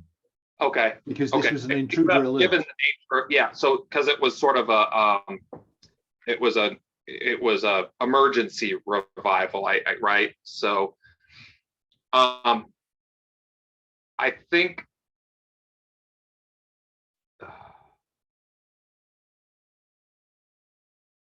Sorry, I'm.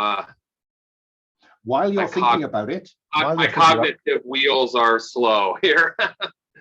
I mean, the bottom line is: do you talk or do you shoot?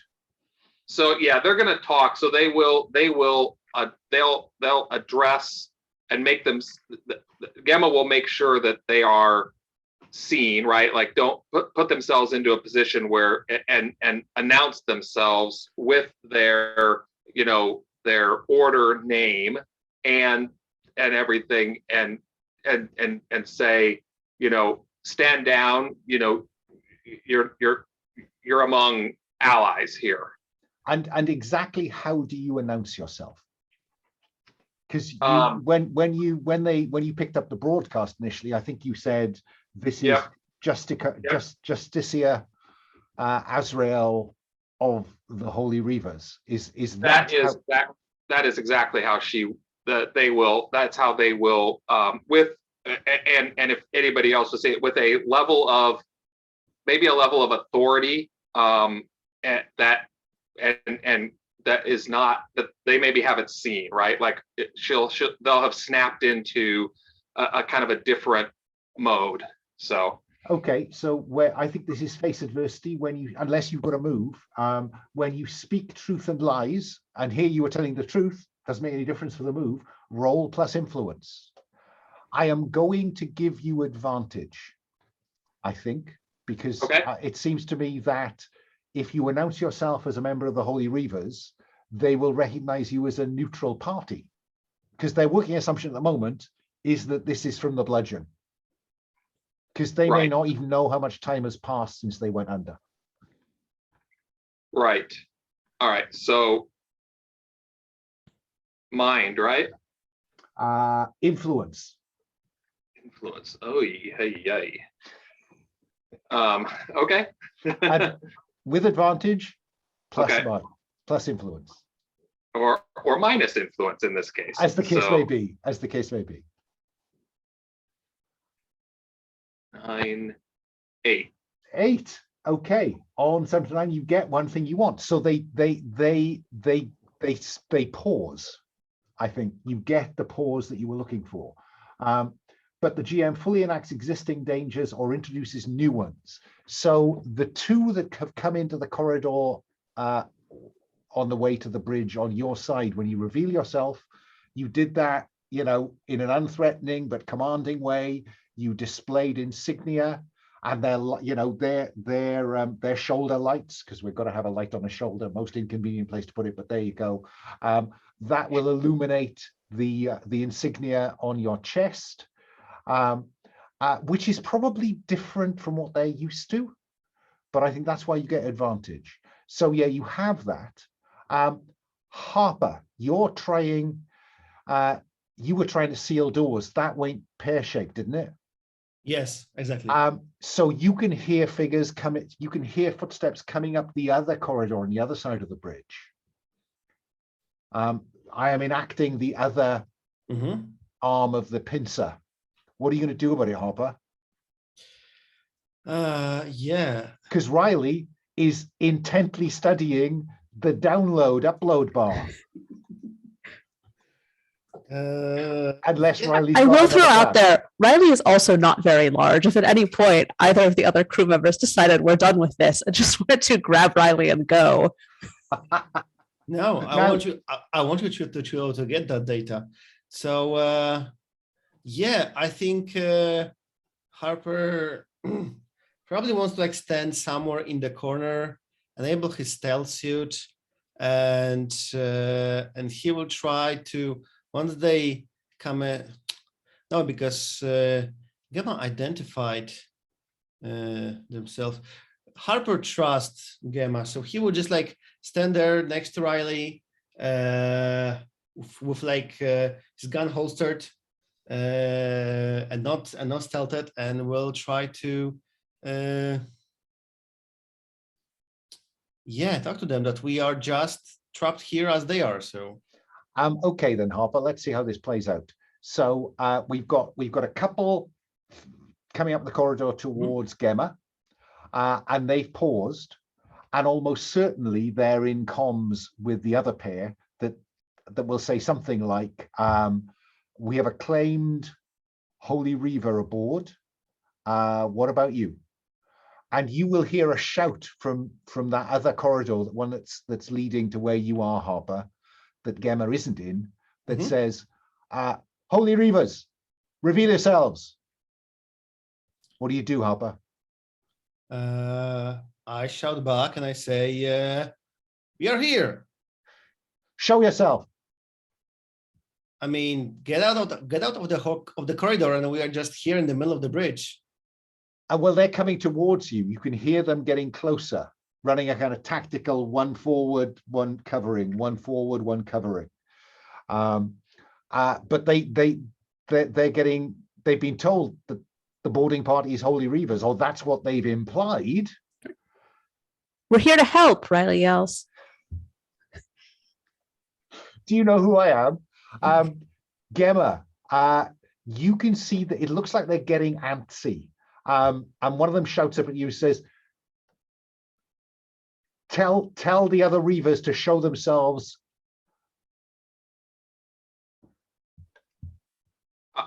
It's just me. The others aren't Reavers, but they're under my protection. Okay, I think that's going to need another roll, Gemma. Speak truth and lies, roll plus influence. No advantage this time, I'm afraid. Oh my gosh. No amount of trying to talk my way out of things is going to not end in violence, apparently. Oh, that is 10. Minus 1 is a 9. Oh. On the ground, Reaver. No, I know that's not fair. That would be a 6. You have calmed them down, but I think they still want to see the rest of your party, right? So they're prepared to believe that they're under your protection, but they want them to show themselves. All right, Gemma will holler at Riley and Harper, get out here, you two, but I'm completely losing the words, but slow and non-threateningly, I guess. There's probably a substantially more crisp way of saying that, but I think you know what I'm trying to get at. And Riley, of course, that is the point when the download reaches 100. Great. Then I think I'm gonna jack out that cable and like secure my data pad, and then I will slowly and calmly. Are you? I think I've like been wearing my helmet with the visor popped, and I'm gonna like take it off as a show of good faith. Okay. And you're going towards Gemma. Fine. Harper, are you heading to where Gemma is as well, or are you showing yourself to the other pair? I'm showing myself to the other pair to show that we do not bear bad intentions. Okay. Hands up and all that kind of stuff.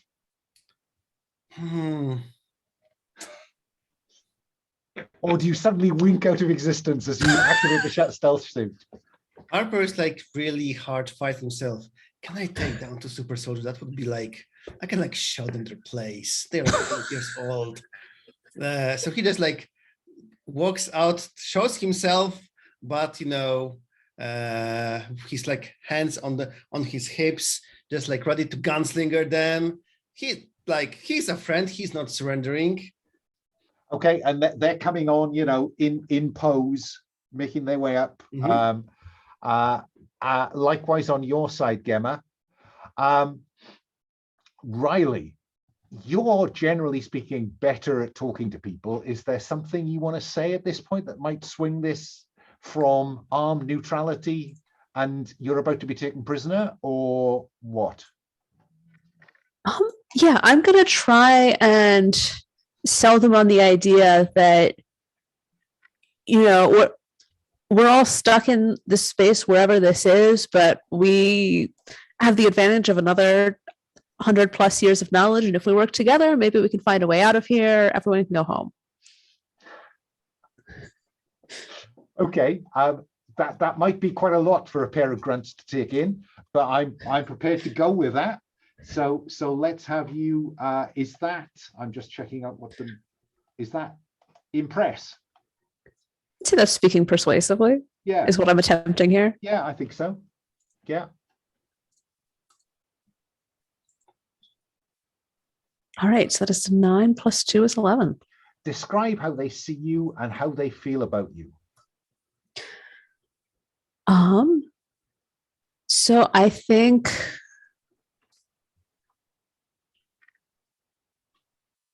I would like them to see me as not a threat and potentially useful. So not quite the Messiah, but someone who could save them. That's what I'm going for. My name's Riley Perihelion. I'm a scientist. Yeah, absolutely. Because this is a military ship. They had nobody like you aboard when they were collecting data or trying whatever they tried to do. And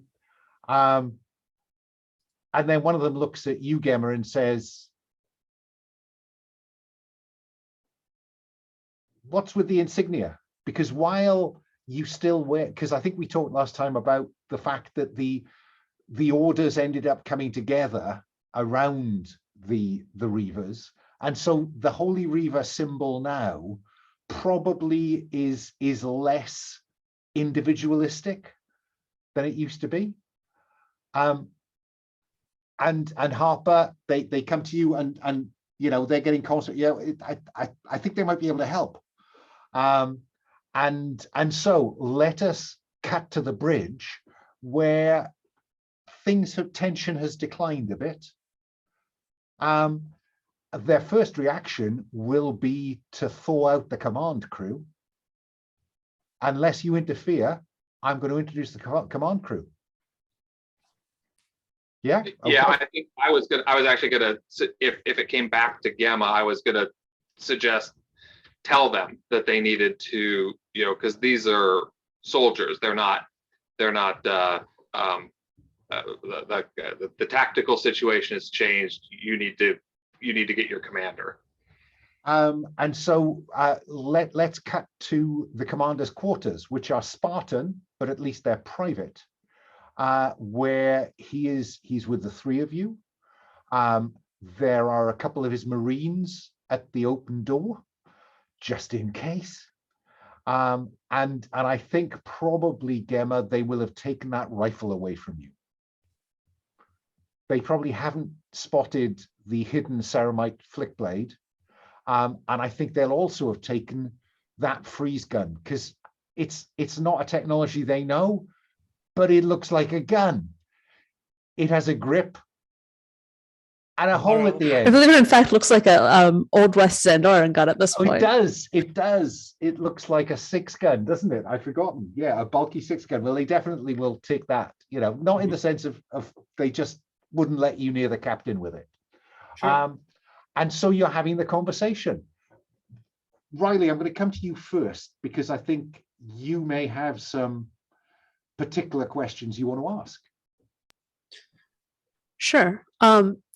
Yeah, so, we've been investigating the slip anomaly that brought your ship and now ours to this place. And so we're wondering if you could give us some more information about what slipgate you were traveling through when you ended up here, where you were hoping to go, the rough date.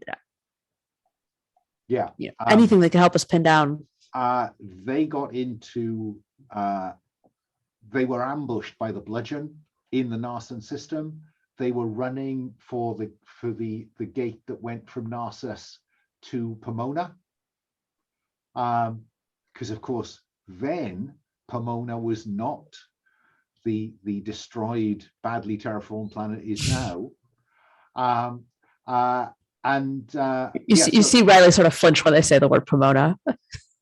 And from there they were going to, hightail it probably towards the fertility system. Ultimately, if the worst came to the worst, they'd have jumped to hide in the Ferran Belt. That was the tactical plan, right, to save the ship.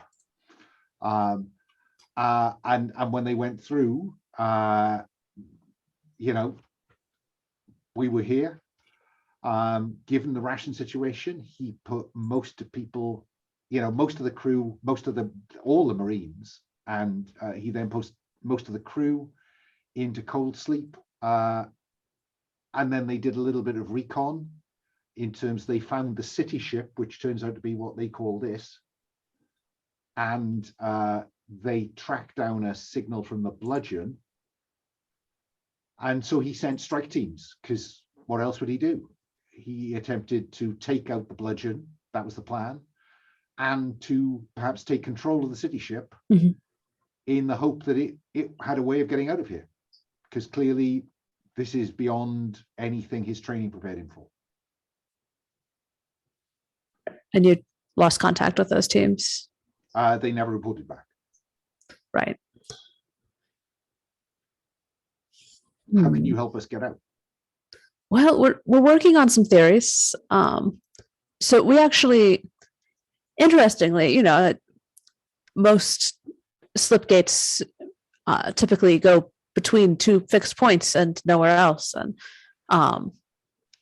interestingly, we did not arrive here through the gate from Narcissus, but through a ungated, anomalous slip phenomenon around the south pole of Zandora, which is very scientifically interesting. He is visibly glazing over. He doesn't care how you got here. What he cares about is getting his ship out. Right. And he's thought, they did their best to repair the ship, so the ship is reasonably functional. He doesn't quite understand why you're here in the ship that's docked with them, Gemma. What are you telling him? Because it's clear from the conversation that you've had so far is that they're not aware of exactly how much time has passed. No one's thought to kind of check on, relevant time. The excitement of you could get them out, which is what his Marines tell him. So Gemma, are you gonna let them find out that at least a century or so has passed, or are you gonna break that news?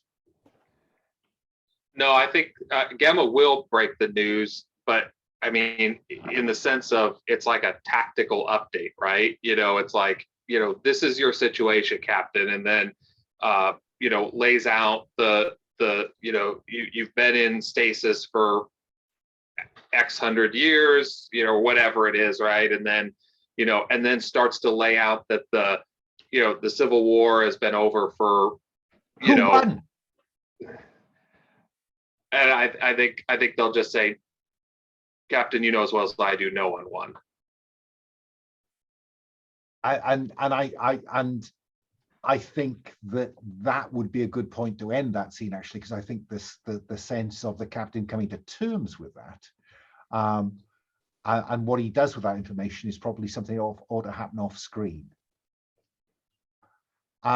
So Harper, what about you? I mean, what's your thinking at this point? Because this future would quite like a report on is just going. What are you thinking at this point? Because your plan was, well, we give some information to Zandora, give some information. What are you going to do? Yeah, Harper is trying to fight his own mind. Like, what little information can I give to them that they think that they own it? Because we have like leadership. He's like lost in his own mind. He's waiting for us to be like somehow back at our ship so that we can like plan our next approach. And yeah, because I cannot take the ship to investigate the place where we spawned. Is there a sleep gate there or not? So yeah, he's like trying to figure it out and doesn't like really get anywhere with his line of thinking. Okay. So where do we want the next scene to happen? Back on the Ace of Spades, or because it's fair to say, Riley, I think that while their tactical systems are probably in advance of yours, so aspects of their scanners will be in advance of yours. They don't have the kind of analytical equipment that your workshop contains. Right. So, Well, sort of the way I see it, there's a couple of obvious directions we could investigate that seem most likely. One is up the way we came from, figure out, can we reverse that slip situation? The other way is down towards this gravitational anomaly in the center. So if we're able to get scans in either of those directions. I mean, I think it's fair to say that you will have had a look at the place you arrived when you arrived, and the sad truth is that it just seems to be like any. It doesn't seem like there's any energy, no slip energy, nothing there. Interesting. So there is nothing particularly to look at there in terms of a way out. I think I'll give you that for nothing. So the alternative would be, I suppose, to head towards this gravitational source that's doing strange things to gravity. Seems worth checking out. What about, and is the idea that you would go there while you're kind of locked into the Magnificent, or what? I'm not sure. I think it's something we need to investigate, but I'm not sure what the right way to do that is. Okay. Well, look, I'm going to suggest we take a 5-minute break while you contemplate exactly what you want to do next. It feels like you've got 3 things that you haven't investigated, it seems to be. You've got the bludgeon, you've got the city ship, and you've got that gravitational anomaly in the middle of this spherical place. Yeah. So let's be back in our seats just after 10 past the hour. See you in a bit. Okay, so back from our final break, and we are left with the question of what do you do next and how? So Gemma, what's your thinking at this point? So I'm hoping that however we want to play this out, that we kind of come to sort of a truce-like arrangement with the captain of the ship that that we'd like to go take our ship. It's obviously smaller, more maneuverable, those sort of things, to the center of this, where this anomaly is, that our Riley thinks is our best chance of getting some data, because the city ship appears, from what we know, at least what we like at this moment, it appears to be trapped here no different than the rest of us. And so probably our best thought would be to go there. I also think that they've revealed the fact that the bludgeon is here, but way over there. And so perhaps the way we divide this is we'll go try to gather some information from the core to see if it can help us get out of here. And you maybe the Magnificent maybe can stay on alert, because we just do not know what the situation with the bludgeon is. We don't know. Okay. So. Harper, what about you? What are you thinking at this point? Yeah, the same. Go take our ship, investigate the core, and if not that, then probably you will have to do the city ship. What Harper would like to do, he would like to take a look at all of the data that Riley managed to download and analyze all of those ships and try to find something that could match or be, I don't know, maybe not a ship, but actually like a command structure of all of this. Maybe it's like, probably if the drones count everything that isn't like a flat surface, it might have found like some kind of like a command structure somewhere here. So that's what he would like to look through all of this and analyze it and think it through, like see it on the, maybe like model it on the screen, because from the all of the data, and like it doesn't look like a ship. This looks like some kind of like a command structure or whatever it may be. So this sounds like seek opportunity, analyze and decipher. Yes, exactly. Roll plus mind. I'm going to let you roll with advantage because you have all the data that the Magnificent collected in the two and a half, 3 years that it sat in here prior to, them deciding we'll all go to sleep. 11 plus 2, it's a 13. 13. You find what you were looking for and an obstacle that stands in the way. So what I can tell you is that it's the materials. They didn't pay much attention.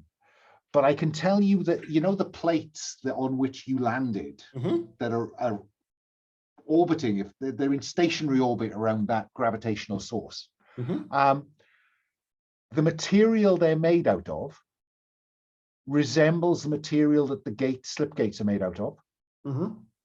And so is the city ship.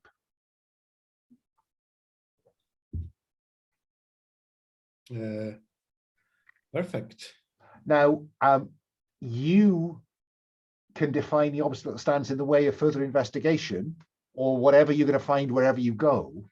A harmful, unpleasant location, questionable, blah, blah, blah, blah, blah. Which of those 4 do you want? And again, I keep trying to find a better way than scrolling down the page than to say, do you want to go somewhere new? i.e., does this change where you want to go? Do you want to have a choice? Asking to face a choice? Do you want to face an antagonist? Or do you want to leverage yours or somebody else's burden? I have no idea for what can come out of this action. Does anyone has any idea of what can come out of this? Well, all you do is select one of them, and I come up with that. You tell me what you want, and I will come up with something that I think fits. We had a guardian. I don't see a.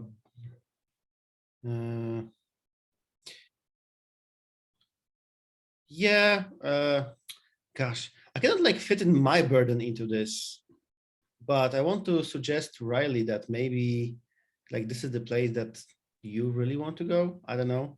I'm also I could see if it's made out of slipgate material, then that does have some interest for Riley. By the way, I just want to check in. Are you marking the XP triggers as you think you are? Because we haven't had a kind of downtime for a while, and I just want to make sure that you are logging them as you go.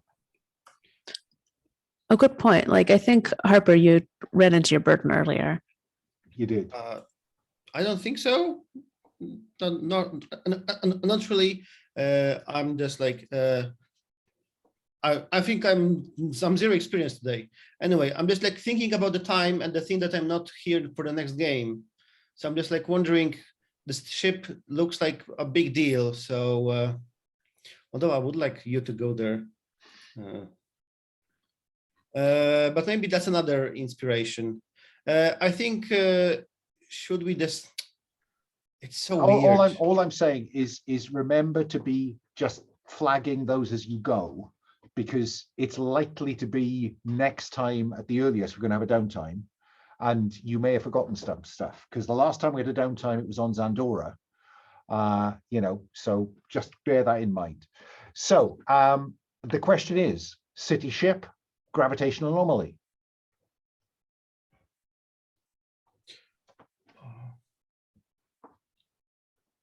Because what Harper seems to be saying is that he's prepared to raise Riley's burden with that information about the city ship being slip material. Yeah, that's the only thing that comes to mind from these options. I have to say, I don't like this stuff on 10 plus. I will write it down later. It's so weird at times, especially at this time. I thought that it fits. This time it doesn't completely. Yeah. I think for someone who's obsessed with this stuff, with this kind of stuff, it's like, yeah. You can always go to the gravitational anomaly after the city ship. True. So yeah. I will tell you that the captain will insist on the Magnificent riding shotgun. He is not letting the ace of spades out of his sight. Well, as the person with all the guns, that probably seems reasonable. Yeah, that city ship does have a lot of guns on it. Or a lot of things. So let us cut to you approaching the city ship. It seems to be entirely inert. You're getting you've never had any transmissions from it. It seems to be entirely, just sitting there. But do you want to run the scanners over it, Riley? Yes. Okay, well, let's have you roll with the ship scanners, which are +2.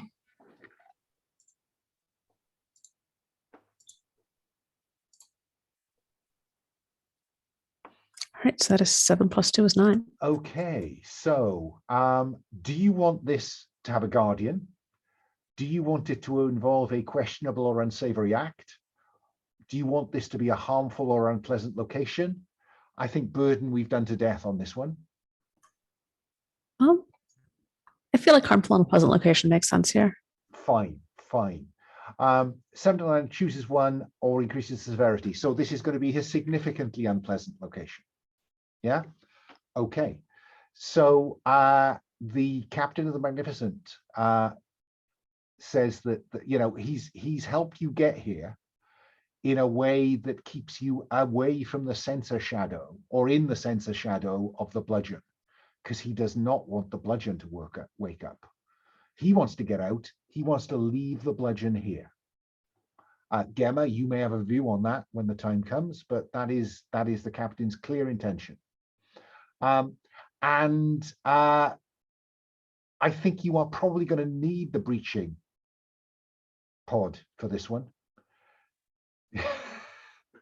Because sorry, go ahead, Alan. Because I think that this is not cluster ship design. Did the scanners give us any sense of where because didn't they send a party to? They did. So I think maybe if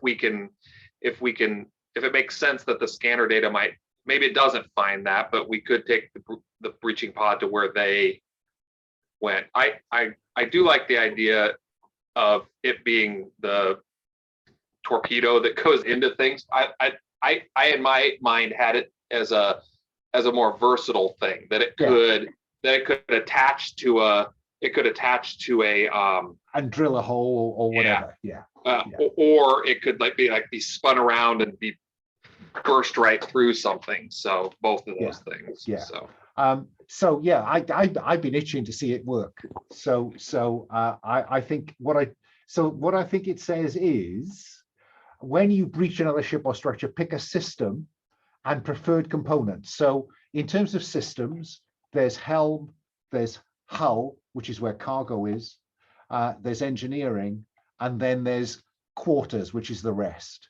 So where, based on, you will scan it to get some idea of whether any energy signatures or whatever, where do you want to breach it. Harper? This building is like kilometers huge. So It is. It we need is. to be as close to the bridge, whatever, as close as possible. Maybe we do pick up a little bit more of the slip gate from somewhere, and this might lead us to. There is something about slip gates in this part of the structure. Fine, fine. I think we decided, didn't we, that Gemma spent a lot of time in the breaching pod. So I'm inclined to ask Gemma to roll the dice on this one. 2d6 plus 1. You are aiming for control for the helm. And maybe you're using clusters of aerials or what could be aerials. Who knows? We'll find out in a moment whether you were right. Yeah, I kind of have the thought process that because it's a foreign type of vessel, we kind of make our best guess as to, well, that'd be where I'd put it. And then that's where we're going to go. So plus 1, eh?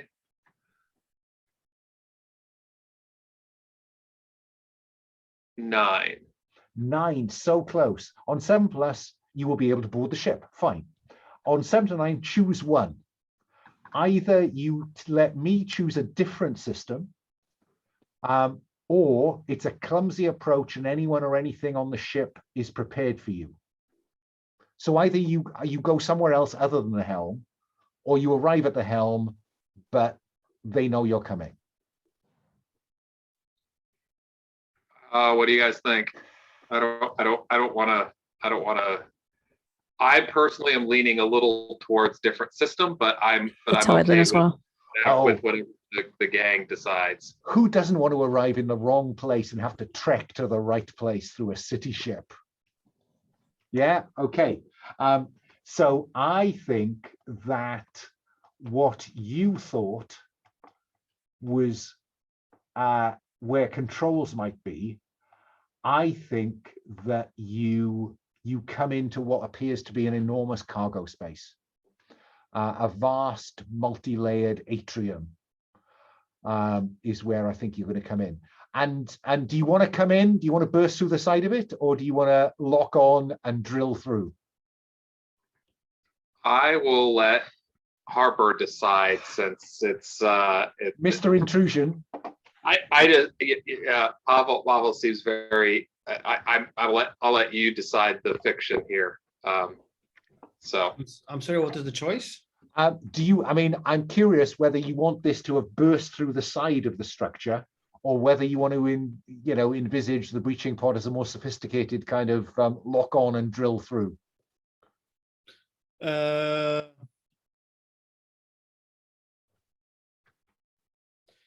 Let's go with more sophisticated. We don't have to be so brutal as we're boarding torpedoes. So yeah, it can like attach itself and so some like laser beams like cut the ship's hull, which is probably like a meter or a few meters thick. The joy of fiction. And through you go. But I will tell you that this is an unpleasant location. You will have to wear your suits here, which means that certain activity is going to be disadvantage. Mm-hmm. Yeah.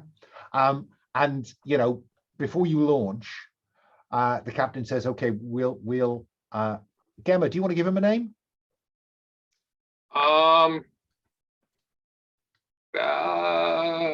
Gabriel. Captain Gabriel. Gabriel tells you that they will stand off. They will wait a reasonable period of time before they write you off, and invite you to stay in touch, because he feels guilty that he didn't come any closer when he sent the strike team. He used a couple of drones to bounce a signal off, so maybe they're still in there. He doesn't know. Yeah, maybe we have some sort of beacon or something that that they give us to kind of like, that we could use to or something like that. Just that's how we can kind of stay a little bit like an emergency thing or something like that. Now I'm conscious that it is 1/2 past the hour. what I'm thinking is we'll get in, we'll have a look around. We know that Pavel can't be here next time, so we may just make him feel very bad about what's on the inside. Because I have to say, what's on the inside is what's behind him on that screen. You know, this is absolutely not cluster technology, ship design. This does have a sense of having been grown as much as constructed. And it is giving off all that kind of slipgate material science, Riley. Let me ask you, Pavel, do you want to be inside as a kind of NPC who goes and does something else next time? Or do you want to be the person who keeps the exit route open? I think Harper might stay and guard the exit. Fine. But yes, you come out into this huge space, which looks organic. It looks ribbed. It drops away into the dark below as you kind of clamber out onto what you see behind you. But just around the corner behind where Pavel is, there's the open space, and you're looking down into this. And the really weird thing is that there is gravity here. It is slightly heavier than cluster norm, which is odd, because given where it is in location, it should be just about the same as when you arrived here first. And you can see that there, and we've got to have a call back to those kind of sleep pods inserted in racks on board the Magnificent. You can see a number of more organic bulbous pods protruding from the wall going down. And maybe this does look a little bit more like Matrix in terms of that slightly mechano-organic structure. And I'm inclined to call the session there unless you've got any questions about that setup. Okay, let's call it there. What I'm going to do is I'm gonna well, let's do a quick stars and wishes on the session, and then I'll pause and we'll just check in outside the recording on any playtest feedback we want to kind of capture. Okay, so stars and wishes. Let me do the same as I did at the start. So let me start. Gray, any stars, any wishes? I really liked seeing Gemma have to figure out how to interact with these other Obsidian Order people from the past. That was really interesting. I like, as always, Harper's unshakable confidence that he can definitely do this. Particularly when he sat in the captain's chair. Yeah, and I'm super interested to see what this ancient alien ship has for us. Is there anything specific that you want Riley to kind of have a chance to do or be seen doing? That's a good question. I don't have anything specific in mind. I think I'm open to wherever this adventure takes us. Fine. Pavel, any stars, any wishes? I mean, you leave me so on the hook that even though I will be out there with people playing board games, I might take my laptop just to join the game and tell them, no, fuck off. I have so good session coming up that your game doesn't matter. So I might appear because this is like everything I wanted. So the star is to everyone and to Alan. Always when I play sci-fi, I want to visit different places because space is varied. And we have such a cool castle. We were on Tatooine. We were on a small refueling station. We were on a cowboy planet. Now we are inside a planet on an alien ship. I mean, this is so good. So that's one. I'm glad you're enjoying it. Yeah, I really like all of the fiction with the order, and yeah, I really like the vistas of going through the like ship where everyone is sleeping and we're just like walking there, and the vistas of it, like the sound of the shoes and then the machine. Yeah. Good. Well, look, in case you are able to join us, or even if you're not, have you any wishes for what we might see in the next episode? Oh my God, it's so weird. I think it's time to resolve somehow the mystery of whether these planets were transported from another universe or whether they were grown, or like somehow this mystery, I really want it resolved. I don't want a cliffhanger on it. I want to know the truth of this mini universe. Yeah, I think that we've spent enough time here now.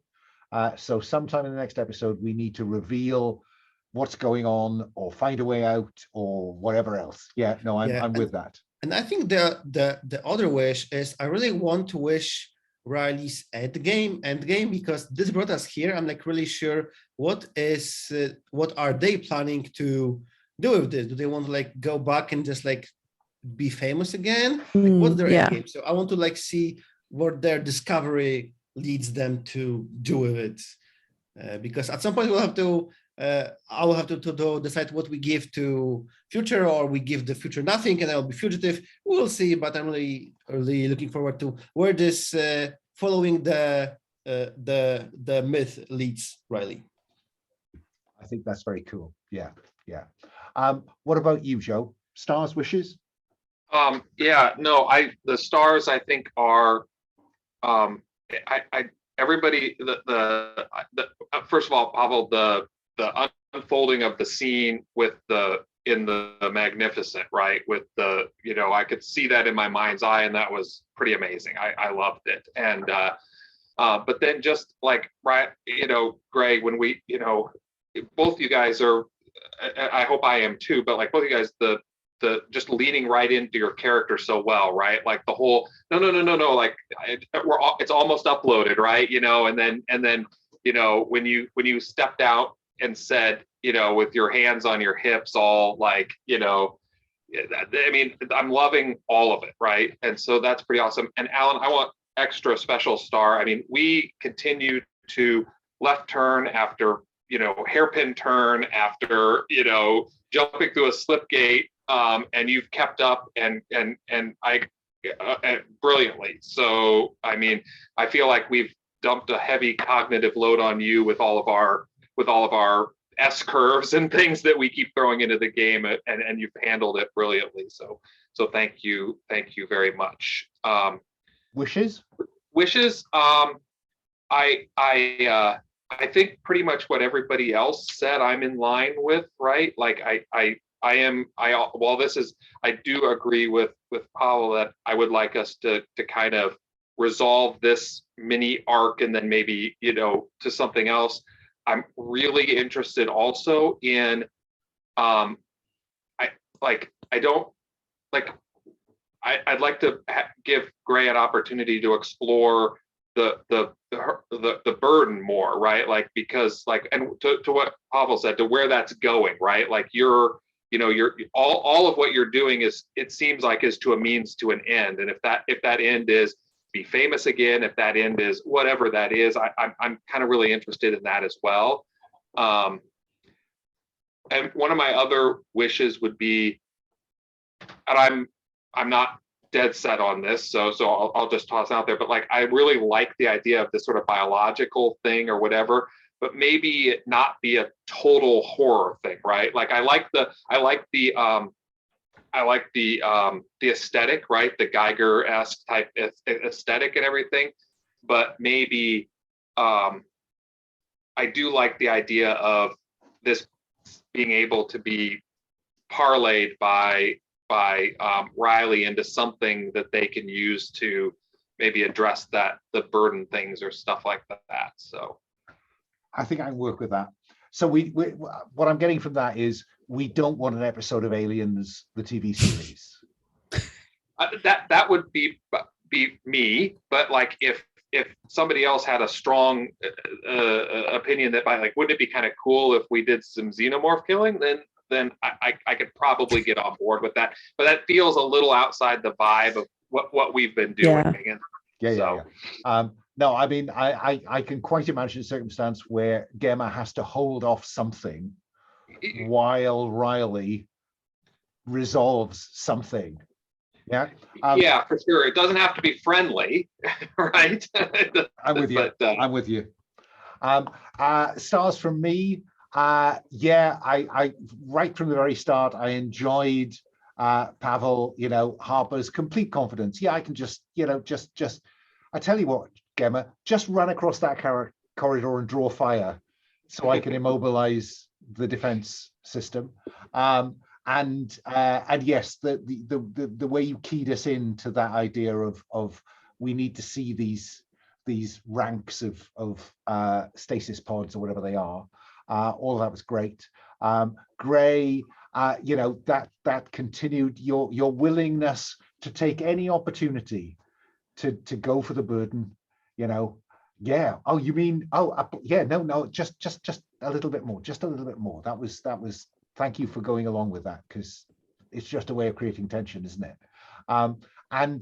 Yeah, Joe, in terms of Gemma, I wasn't certain which way they'd jump. And I think I didn't know which way they were going to jump until they jumped, which I think is a strong star for we still don't know Gemma, do we? We're still finding out about Gemma. But yes, in terms of wishes, I am curious whether the last scene in this series is, a minor news item about the sad disappearance of a once famous science broadcaster, Riley Perihelion, or the Perihelion show is back, in prime time in a star system near you. I am curious where that's going. I'm not sure I have a resolution for this yet, because in terms of, it does seem to me the system is almost designed to, provide right angle turns. I feel I'm getting slightly better at reflecting that back on you to share that load. But yeah, that was a good session. I enjoyed that. So I'm going to stop the recording.